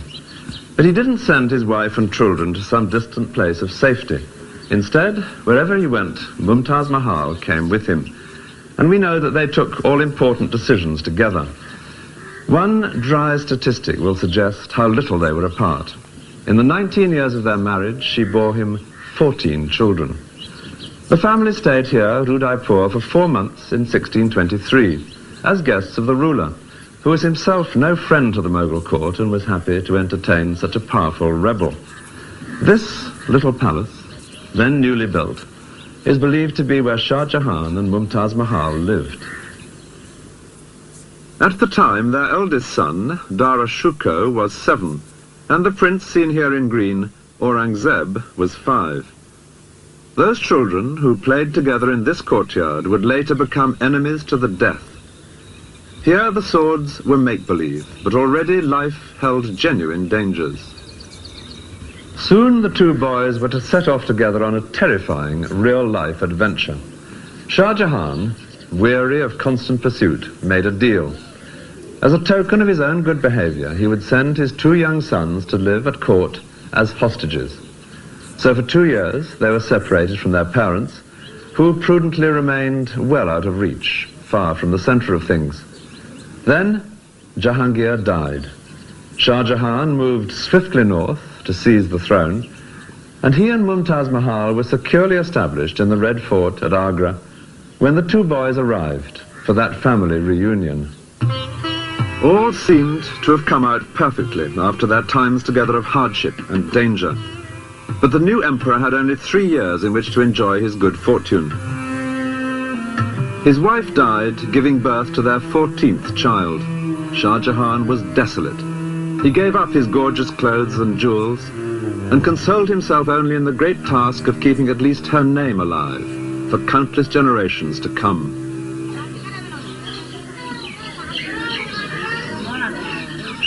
The phrase Taj Mahal, which has ever since echoed round the world, is just his wife's own name abbreviated, Mumtaz Mahal. It means the favorite of the palace.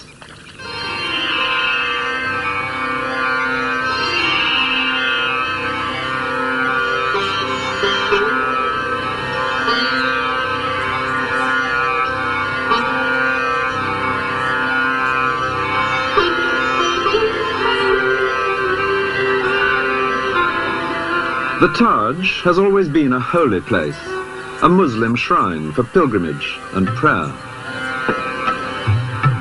But it is also a place of pride and affection for all the people of India, the best possible choice for an outing with all its attendant pleasures.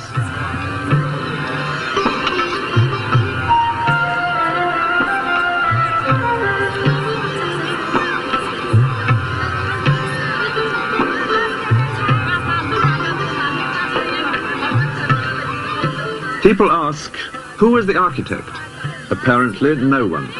It seems that Shah Jahan and his masons together devised this final perfect flowering of the architectural traditions of Persia and of Muslim India.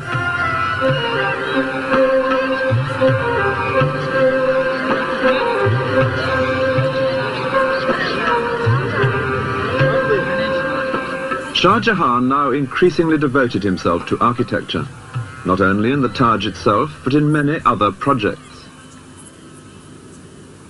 He began entrusting affairs of state more and more to his sons, but he made clear distinctions between them.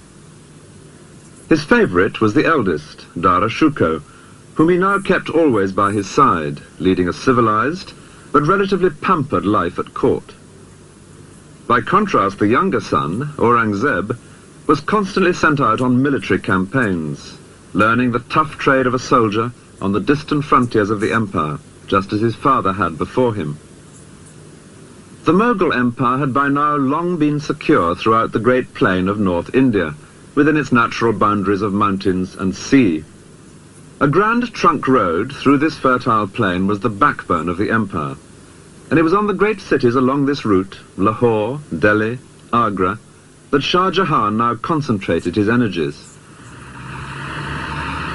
The famous painted lorries of Pakistan reveal that this is the northwest end of the Grand Trunk Road, and it was here in Lahore that Shah Jahan now built one of the greatest of Mughal gardens.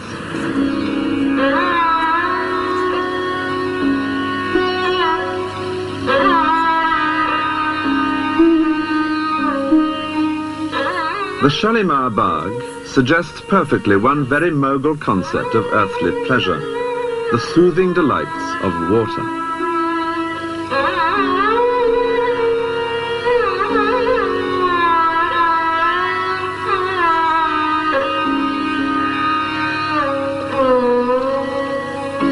Like Delhi and Agra, Lahore has its Mughal fort.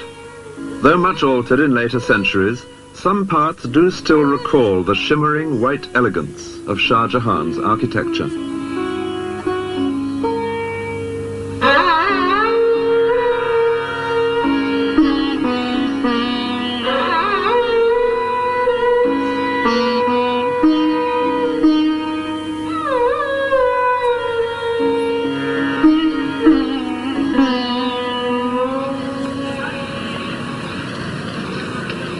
In Delhi, the next important place moving southwest along the Grand Trunk Road, Shah Jahan created from scratch a bustling city as well as a fort.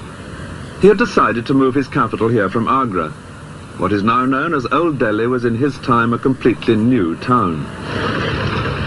The main street, Chandni Chowk, leads straight towards the Lahore gate of the fort, known like its older counterpart in Agra as the Red Fort. Shah Jahan's own apartments, all built at the same time, perch on the walls on the other, quieter side. And naturally, there had to be a mosque. 3.5 centuries ago, the muezzin first called the faithful to prayer in Shah Jahan's new Jama Masjid, or Friday Mosque. Just as today, except that loudspeakers now give his chant an eerily electronic quality.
All round the mosque, as round any cathedral in Europe in the old days, the traders are busy.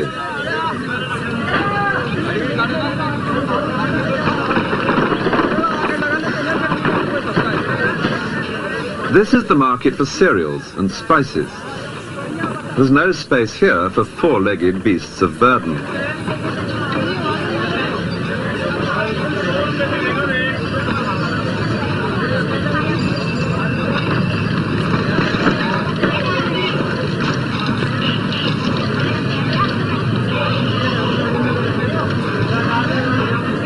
It's accepted today, as it always has been, that there is only one way to shift the commodity to the customer.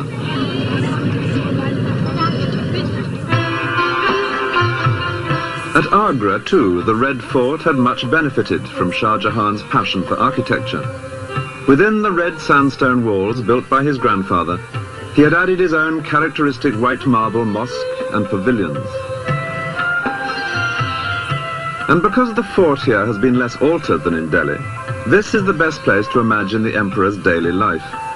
From his private quarters here, looking east, the sun rises behind the Taj Mahal.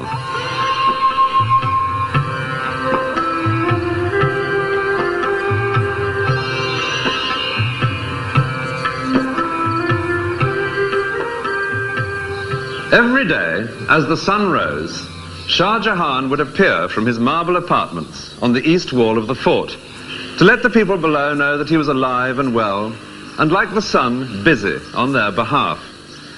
It was his grandfather Akbar who had first timed this daily appearance to coincide with the rise of the sun.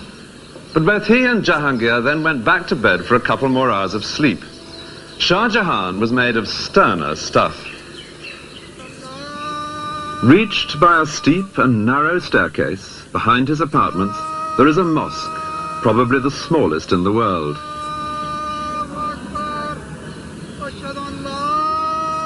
Here, answering the muezzin's call an hour before dawn, Shah Jahan had begun his day with a session of private prayer in this very private mosque. It's also made of marble because Shah Jahan was one of the greatest Mughal emperors. Meanwhile, his superb hall of public audience was filling up with those who had any business that day with the emperor.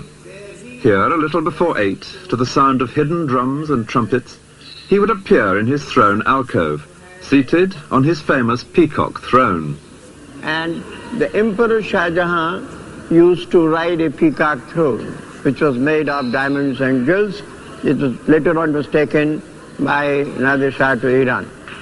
This is one of the most spacious buildings. Here nobles and ministers, they stood for the judgment of the king, and they were provided golden and silver sticks, like your shooting sticks, to hang on if they felt tired. The servants whisking flies from the imperial presence stood on the heads of 2 golden elephants. And the business conducted here was as formal as this picture suggests. Behind the hall of public audience is a courtyard, to which in those days only a few trusted ministers and servants would be admitted.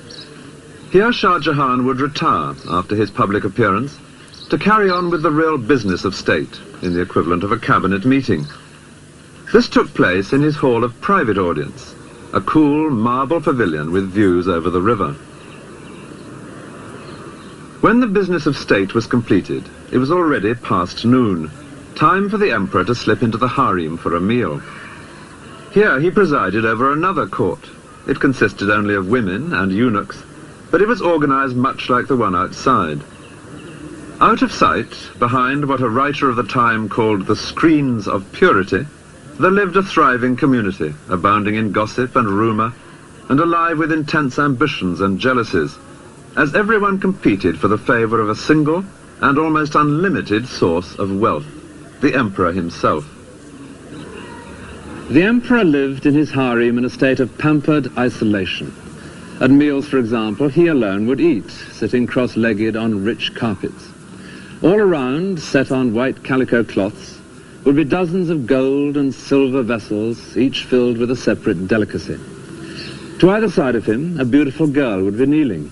The emperor would point to a particular dish, a eunuch would hand it to the girl, and the girl would serve him. After lunch, a siesta, with or without a girl, followed by an afternoon visit to a mosque for more prayers.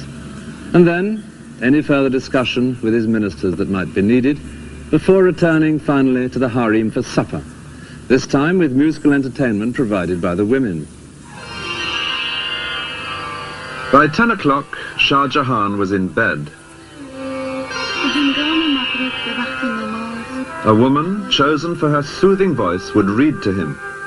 His favorite book was the diary of his ancestor, Babur, telling how he had captured India. In 4 generations, from nothing to all this, it was most satisfactory.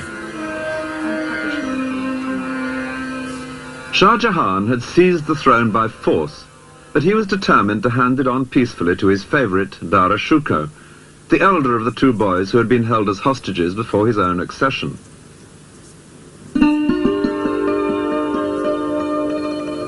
These beautiful paintings are from an album which Dara Shuko gave to his bride when he was 25, and they are typical of the man. He loved the arts and literature. Indeed, he had become by now one of the most civilized members of his dynasty.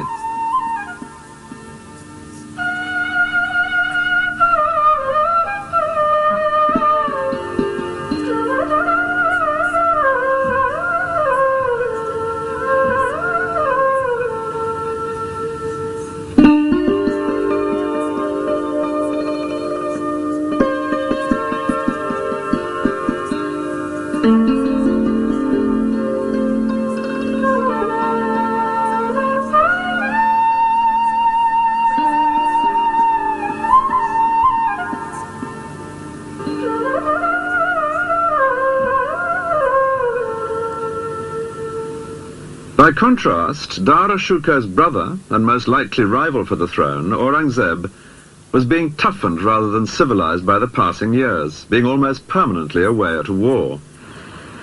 Orcha was where Aurangzeb's military skills were first revealed. The Raja here was unruly, so Shah Jahan sent Aurangzeb, still only 16, to reassert imperial authority. He did so, and entertained his father in the Raja's own palace. Father and son now perpetrated an outrage which was a major change of policy. They demolished the local Hindu temples. The young Aurangzeb was beginning in the way he meant to continue. Soon he was adding spectacular further conquests. Even the great southern city of Hyderabad would eventually fall to him. It was famous then, as it is now, for its jewels.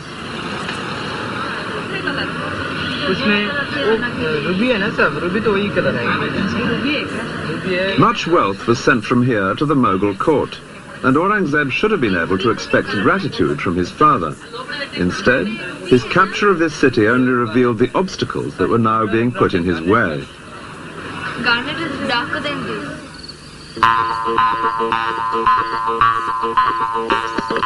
5 miles from the city is the fort of Golconda, the stronghold of the royal family of Hyderabad.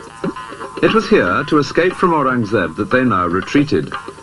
For if he had been able to capture them, then their kingdom, and not just their jewels, would have fallen to the Mughal Empire. The size of this place is astonishing. This courtyard is already halfway up inside the fort, but there's still all that rocky way to go before you reach the small palace at the top, where the royal family had taken refuge. Even from here it looks almost impossible to winkle them out. And yet it seems that Aurangzeb had a good chance of doing so. And it was that news, when it reached the ears of Dara Shikoh in the court at Delhi, which caused the trouble.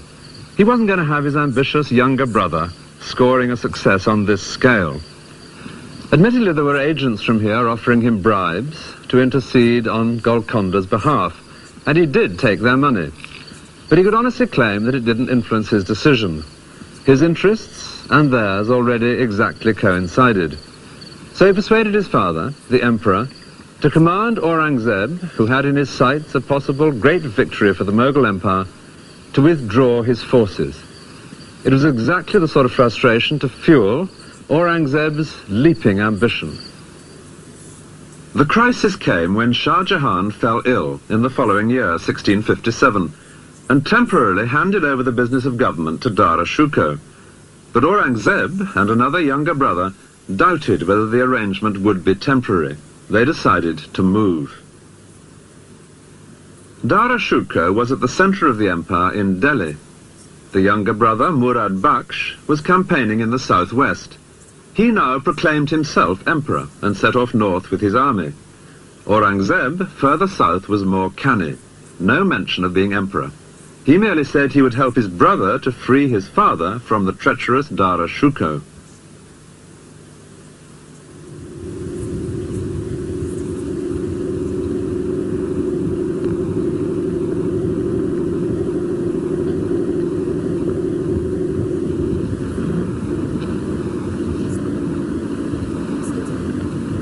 It was on a hot summer's day under a blazing sun that the two armies met on an open, dusty plain south of Agra.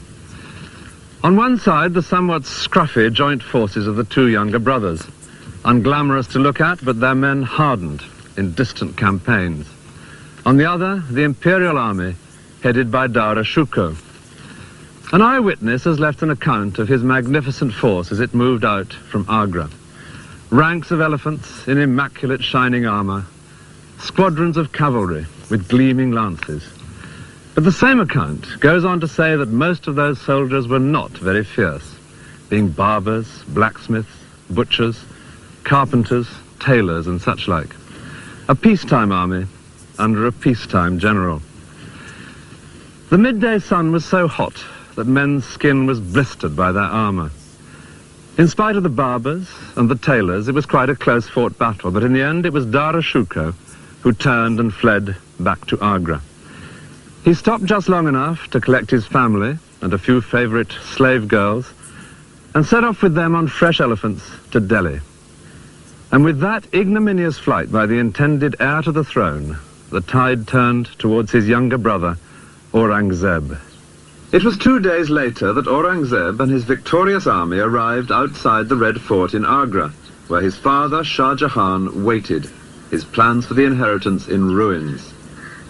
Any negotiations here in the fort would be without Prince Murad, who had been badly wounded in the battle.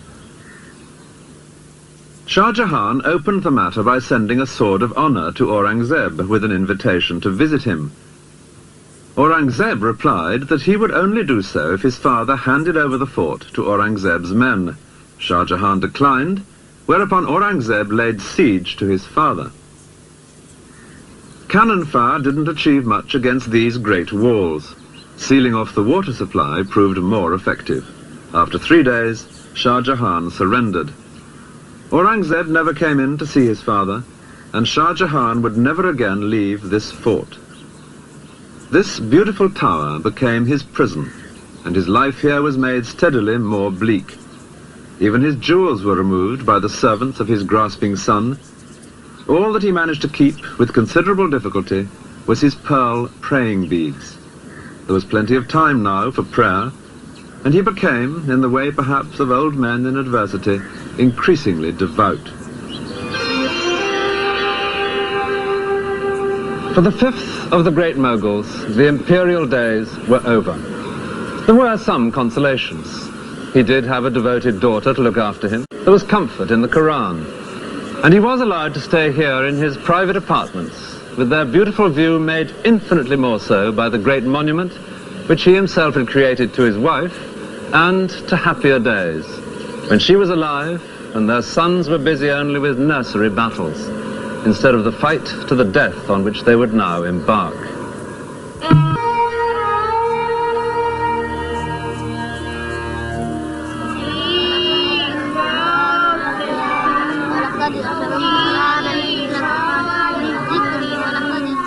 Learning the words of the Holy Book by heart. In many societies, the basis of religious education. These are children in a mosque in India.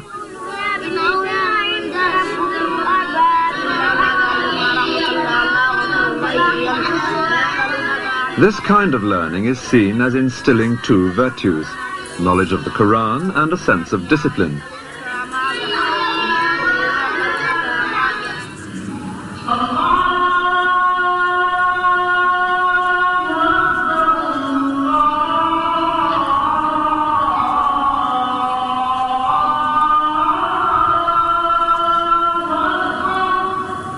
Adults now in the mosque at Lahore. The sense of discipline in a shared belief and cause strikes anyone who attends the Friday service in a mosque. It was a mood which would be put to political use by the last of the great Moguls, Aurangzeb. Aurangzeb was unusual among the great Moguls in being painted kneeling at his prayers. His ancestors had preferred not to draw attention to any being superior to themselves, but he saw himself as a humble warrior in the service of Islam. The word means submission to the will of God. When Aurangzeb was a young man, many Muslims in India felt a sense of grievance against his family. The Mughal Empire had been stabilized largely by involving the Hindus. Under Aurangzeb, the frontiers would be vastly extended, and he himself would spend much of his life fighting in the south. But his most passionate aim was to turn India into a more orthodox Islamic state. Violence between the two great communities of India, Hindus and Muslims, is nothing new. The tragic events of 1947, when India and Pakistan became independent countries, were merely the most extreme example. The question of how far the ruling Muslim minority should tolerate the pagan practices of the Hindus was an important one in Aurangzeb's youth, when he was just one of several rival princes. The natural heir to the throne, Dara Shikoh, profoundly disagreed with his younger brother Aurangzeb. He believed in encouraging all religions equally, which Aurangzeb considered heresy.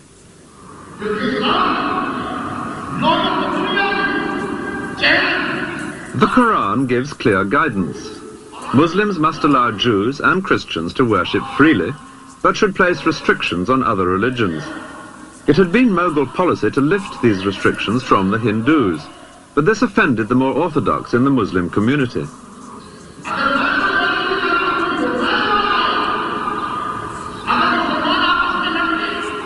It was this indignation, felt by many of the Muslims, which Aurangzeb would use in his struggle for the throne. His family had betrayed the faithful. He would defend the faith. There were 3 people with cause for complaint when Aurangzeb declared himself emperor in 1658. One was his father, Shah Jahan, the rightful emperor, whom Aurangzeb had captured and imprisoned. Another was Dara Shikoh, Shah Jahan's favourite and his intended heir. And then there was a younger brother, Murad Bakhsh, whom Aurangzeb had once proclaimed as the prince who should succeed, instead of the heretic Dara Shukar.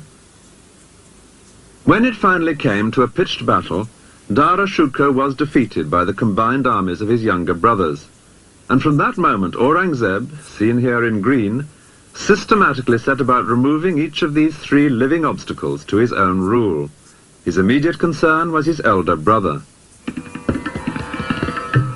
Dara Shukar had fled from the battlefield on his elephant. With his father's blessing, he had then ridden fast to seize the imperial treasure. The intention was to buy himself another army with which to fight Aurangzeb. The first stop was Shah Jahan's new fort at Delhi. Here there was great wealth, but Aurangzeb was hard on his heels. The same thing in Lahore. Again, vast treasure. Again, no time to transform it into trained soldiers. After 6 months in remote places, Dara Shukar did at last return with an army, and the two rivals confronted each other in the hills surrounding the town of Ajmer, some 300 miles south of Lahore. These marble pavilions by the lake at Ajmer were built for Shah Jahan, two of whose sons were now fighting their final battle a few miles away. And on the day of that battle, there could be seen here a strange assembly of elephants, women and children, eunuchs, all nervously waiting. They were Dara Shukar's harem with the remains of his treasure. They were ready to set off at a moment's notice because he told them that if he lost the battle, he would join them here so that they could flee together into the desert to escape his murderous brother. Well, he did lose the battle, and in the chaos he managed to miss even this vital rendezvous. The women and the eunuchs waited here as long as they could, and then fled without him. Miraculously, they managed to join up with him a few weeks later, but ahead lay an ultimate betrayal. Shah Jahan had sentenced a local ruler to be trampled to death by elephants, and Dara Shukar had saved the man's life, pleading the special influence of a favourite son to ask for pardon. Now surely was the time to call in old debts. Dara and his family arrived in the man's territory. For a few days, they were royally entertained. And then, most treacherously, Dara Shukar and his 15-year-old son were seized. The ruler had decided where his best advantage lay. An elephant set off north with a closed howdah, bearing Dara Shukar and his young son as prisoners. Their destination, Delhi and Aurangzeb. Today's old town in Delhi was then new. It had been recently built, close to the Red Fort by Shah Jahan. It was here that Aurangzeb now organized a charade to humiliate his elder brother. It very nearly misfired. At this sort of height above the street, Dara Shukar and his young son were paraded through Old Delhi. They were dressed in rags, smeared with dirt, and seated on a skinny female elephant. The people of Delhi were supposed to jeer, but they didn't. Dara Shukar had been a generous and popular prince. There was resentment at his humiliation, and that gave added urgency to the next stage of Aurangzeb's plan. Learned and holy men play an important part in the legal system of Islam, and Aurangzeb now set up a committee of such people to advise on the fate of his brother, whom he described as the chief of the atheists. The holy men, after due consideration, recommended death. Aurangzeb then let it be known that he himself would have preferred exile for his brother, but he bowed to religious authority, and the deed was soon done.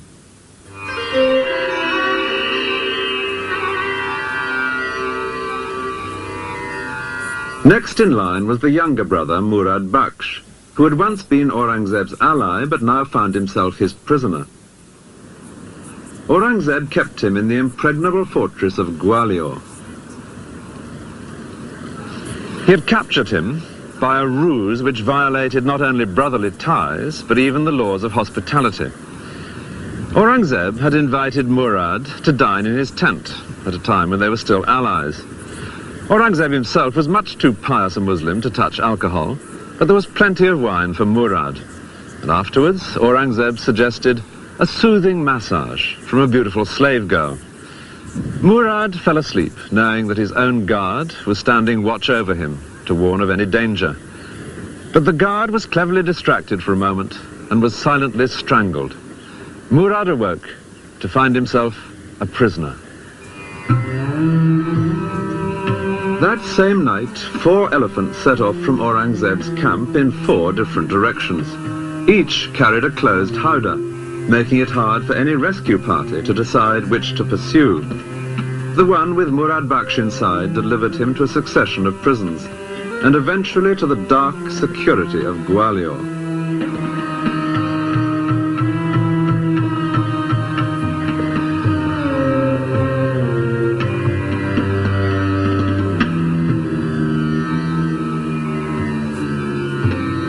It was not enough for Aurangzeb to keep Murad prisoner, however secure he might be deep in the dungeons at Gwalior. He wanted him dead, and he achieved that by a piece of hypocrisy that was typical of the man.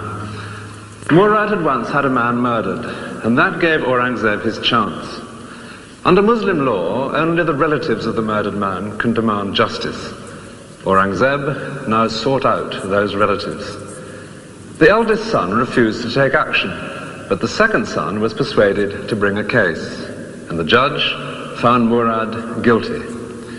The second son could still have accepted money for his father's life, but with due prompting, he refused any payment, which left only death as the penalty. Aurangzeb, apparently with the deepest regret, said that the law was the law, and the guilty man must die even if he did happen to be the emperor's brother. But to emphasize his own personal distaste for vindictiveness, he rewarded not the second son, but the eldest one, for refusing to indulge in vendetta.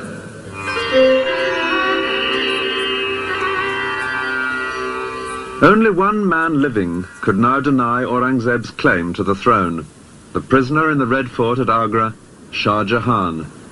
Even Aurangzeb couldn't kill his father. He left that to time. And after 8 years, the old man died. A boat brought him to his final reunion. For 8 years, he had gazed from his marble cell at his most astonishing creation, and never once been allowed to visit his wife's tomb. Now his body was brought the mile or so down the river from the fort to the Taj, to lie once again beside Mumtaz Mahal, beneath the very center of that superb dome.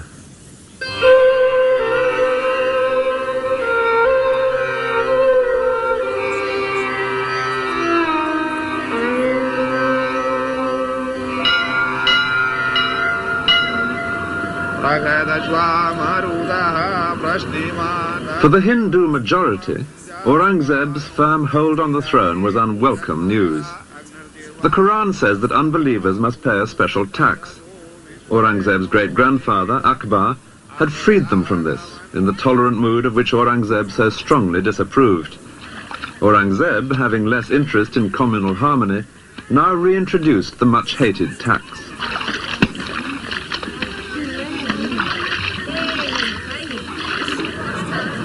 It was in the ancient and powerful Hindu city of Jodhpur that opposition to Aurangzeb first came to a head. Above the marketplace, there towers one of the most spectacular forts of Rajasthan.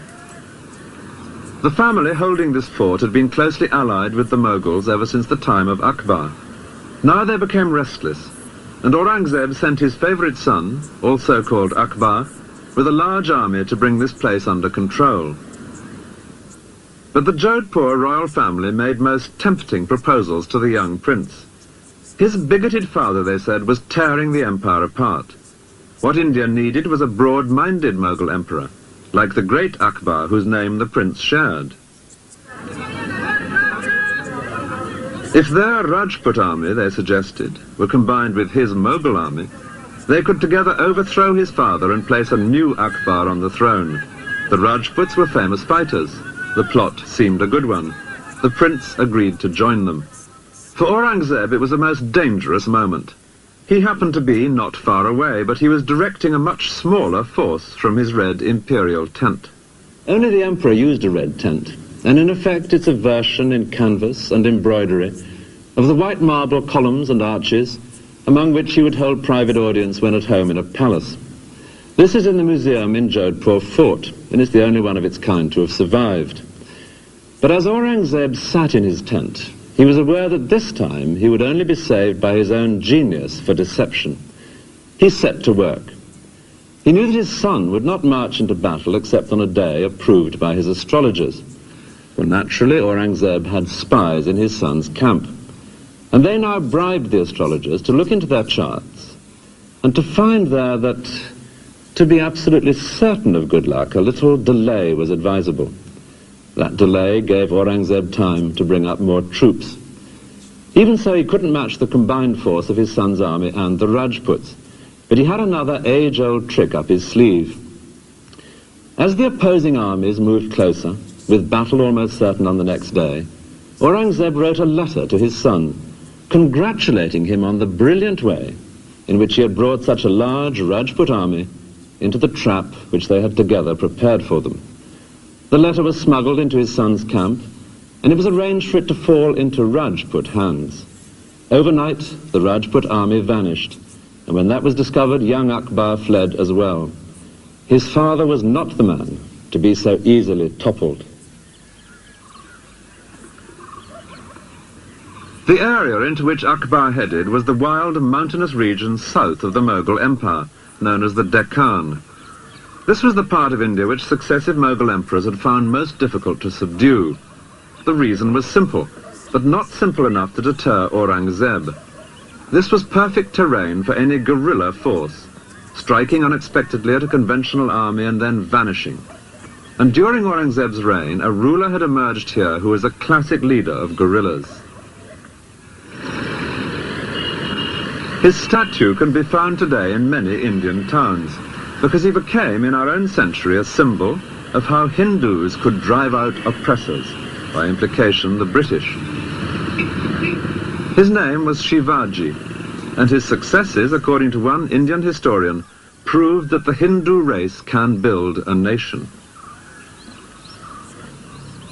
The countryside inland from Bombay is dotted with forts, which Shivaji captured and held, such as this one at Panhala. This dramatic figure in Panhala suggests very well what Shivaji came to stand for.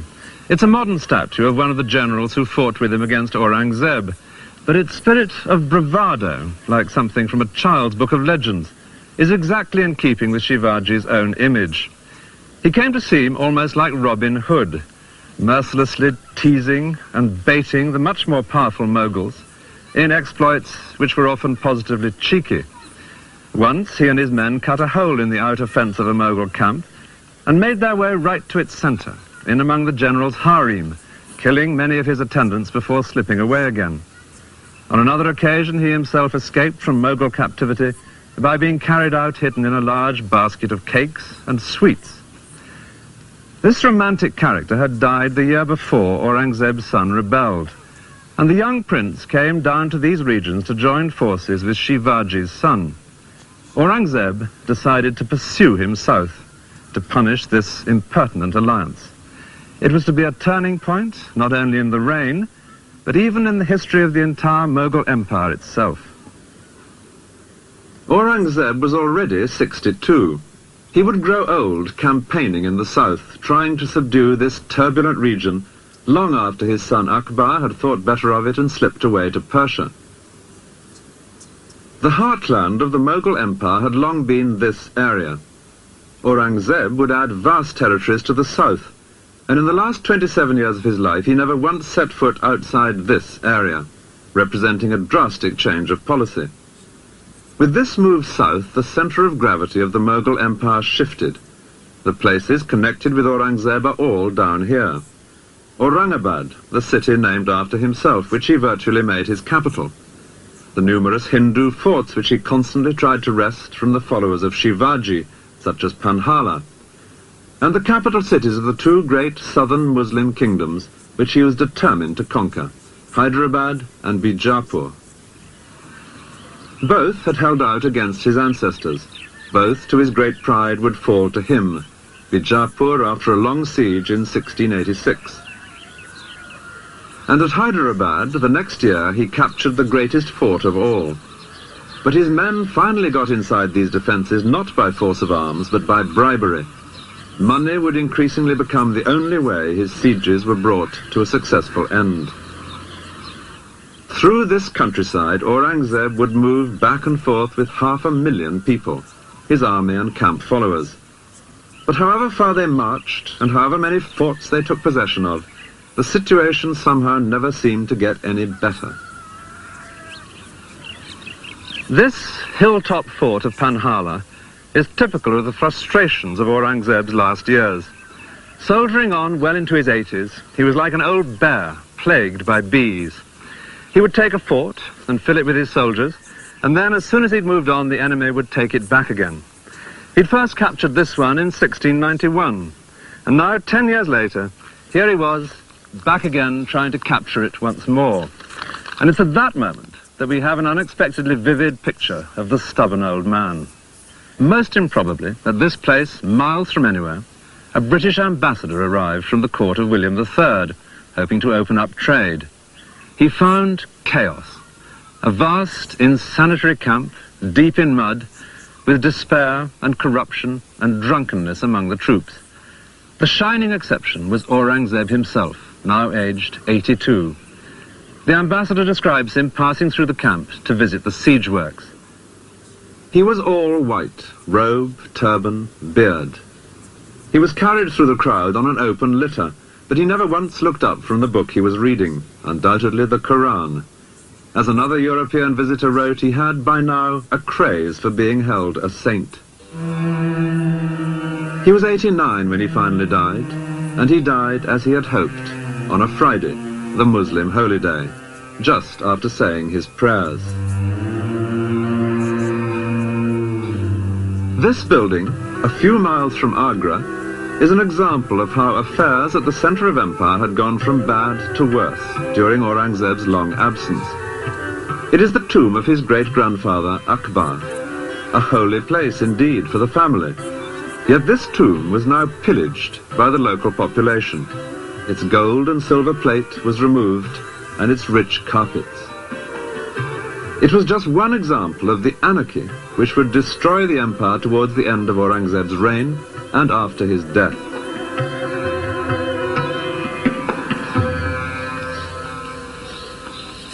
Aurangzeb's own grave could hardly provide a greater contrast.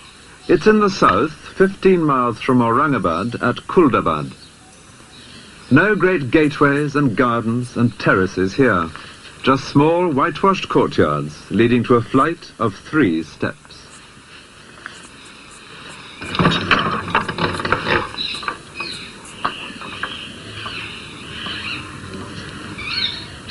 This is all that Aurangzeb's tomb consists of.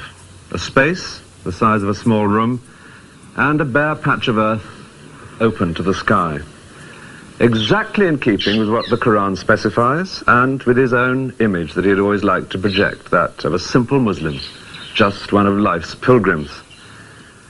But in another way, this cramped space symbolizes the poverty of mind he had brought to the more generous tradition of his ancestors. With their flamboyant ability to enlist everyone's talents, Hindus and Muslims alike, in their cause, an idea which had once amply justified that resounding phrase, the great Moghuls. This grave fulfills a very precise religious requirement, but it was very different from what India had come to expect of her emperors. The 6th great Moghul was dead, and the empire dead with him.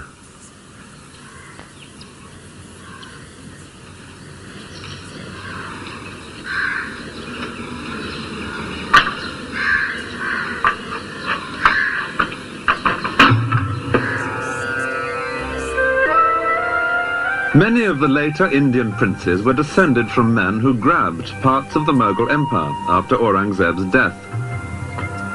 It was in the resulting chaos that the British stepped in, just as the Mughals had 3 centuries earlier. Aurangzeb's descendants were still officially emperors, though increasingly powerless, until at last the imperial title was transferred to Queen Victoria. The British Raj certainly had its own moments of splendour, in a tradition of pomp and ceremony which continued right up to the end of empire in 1947.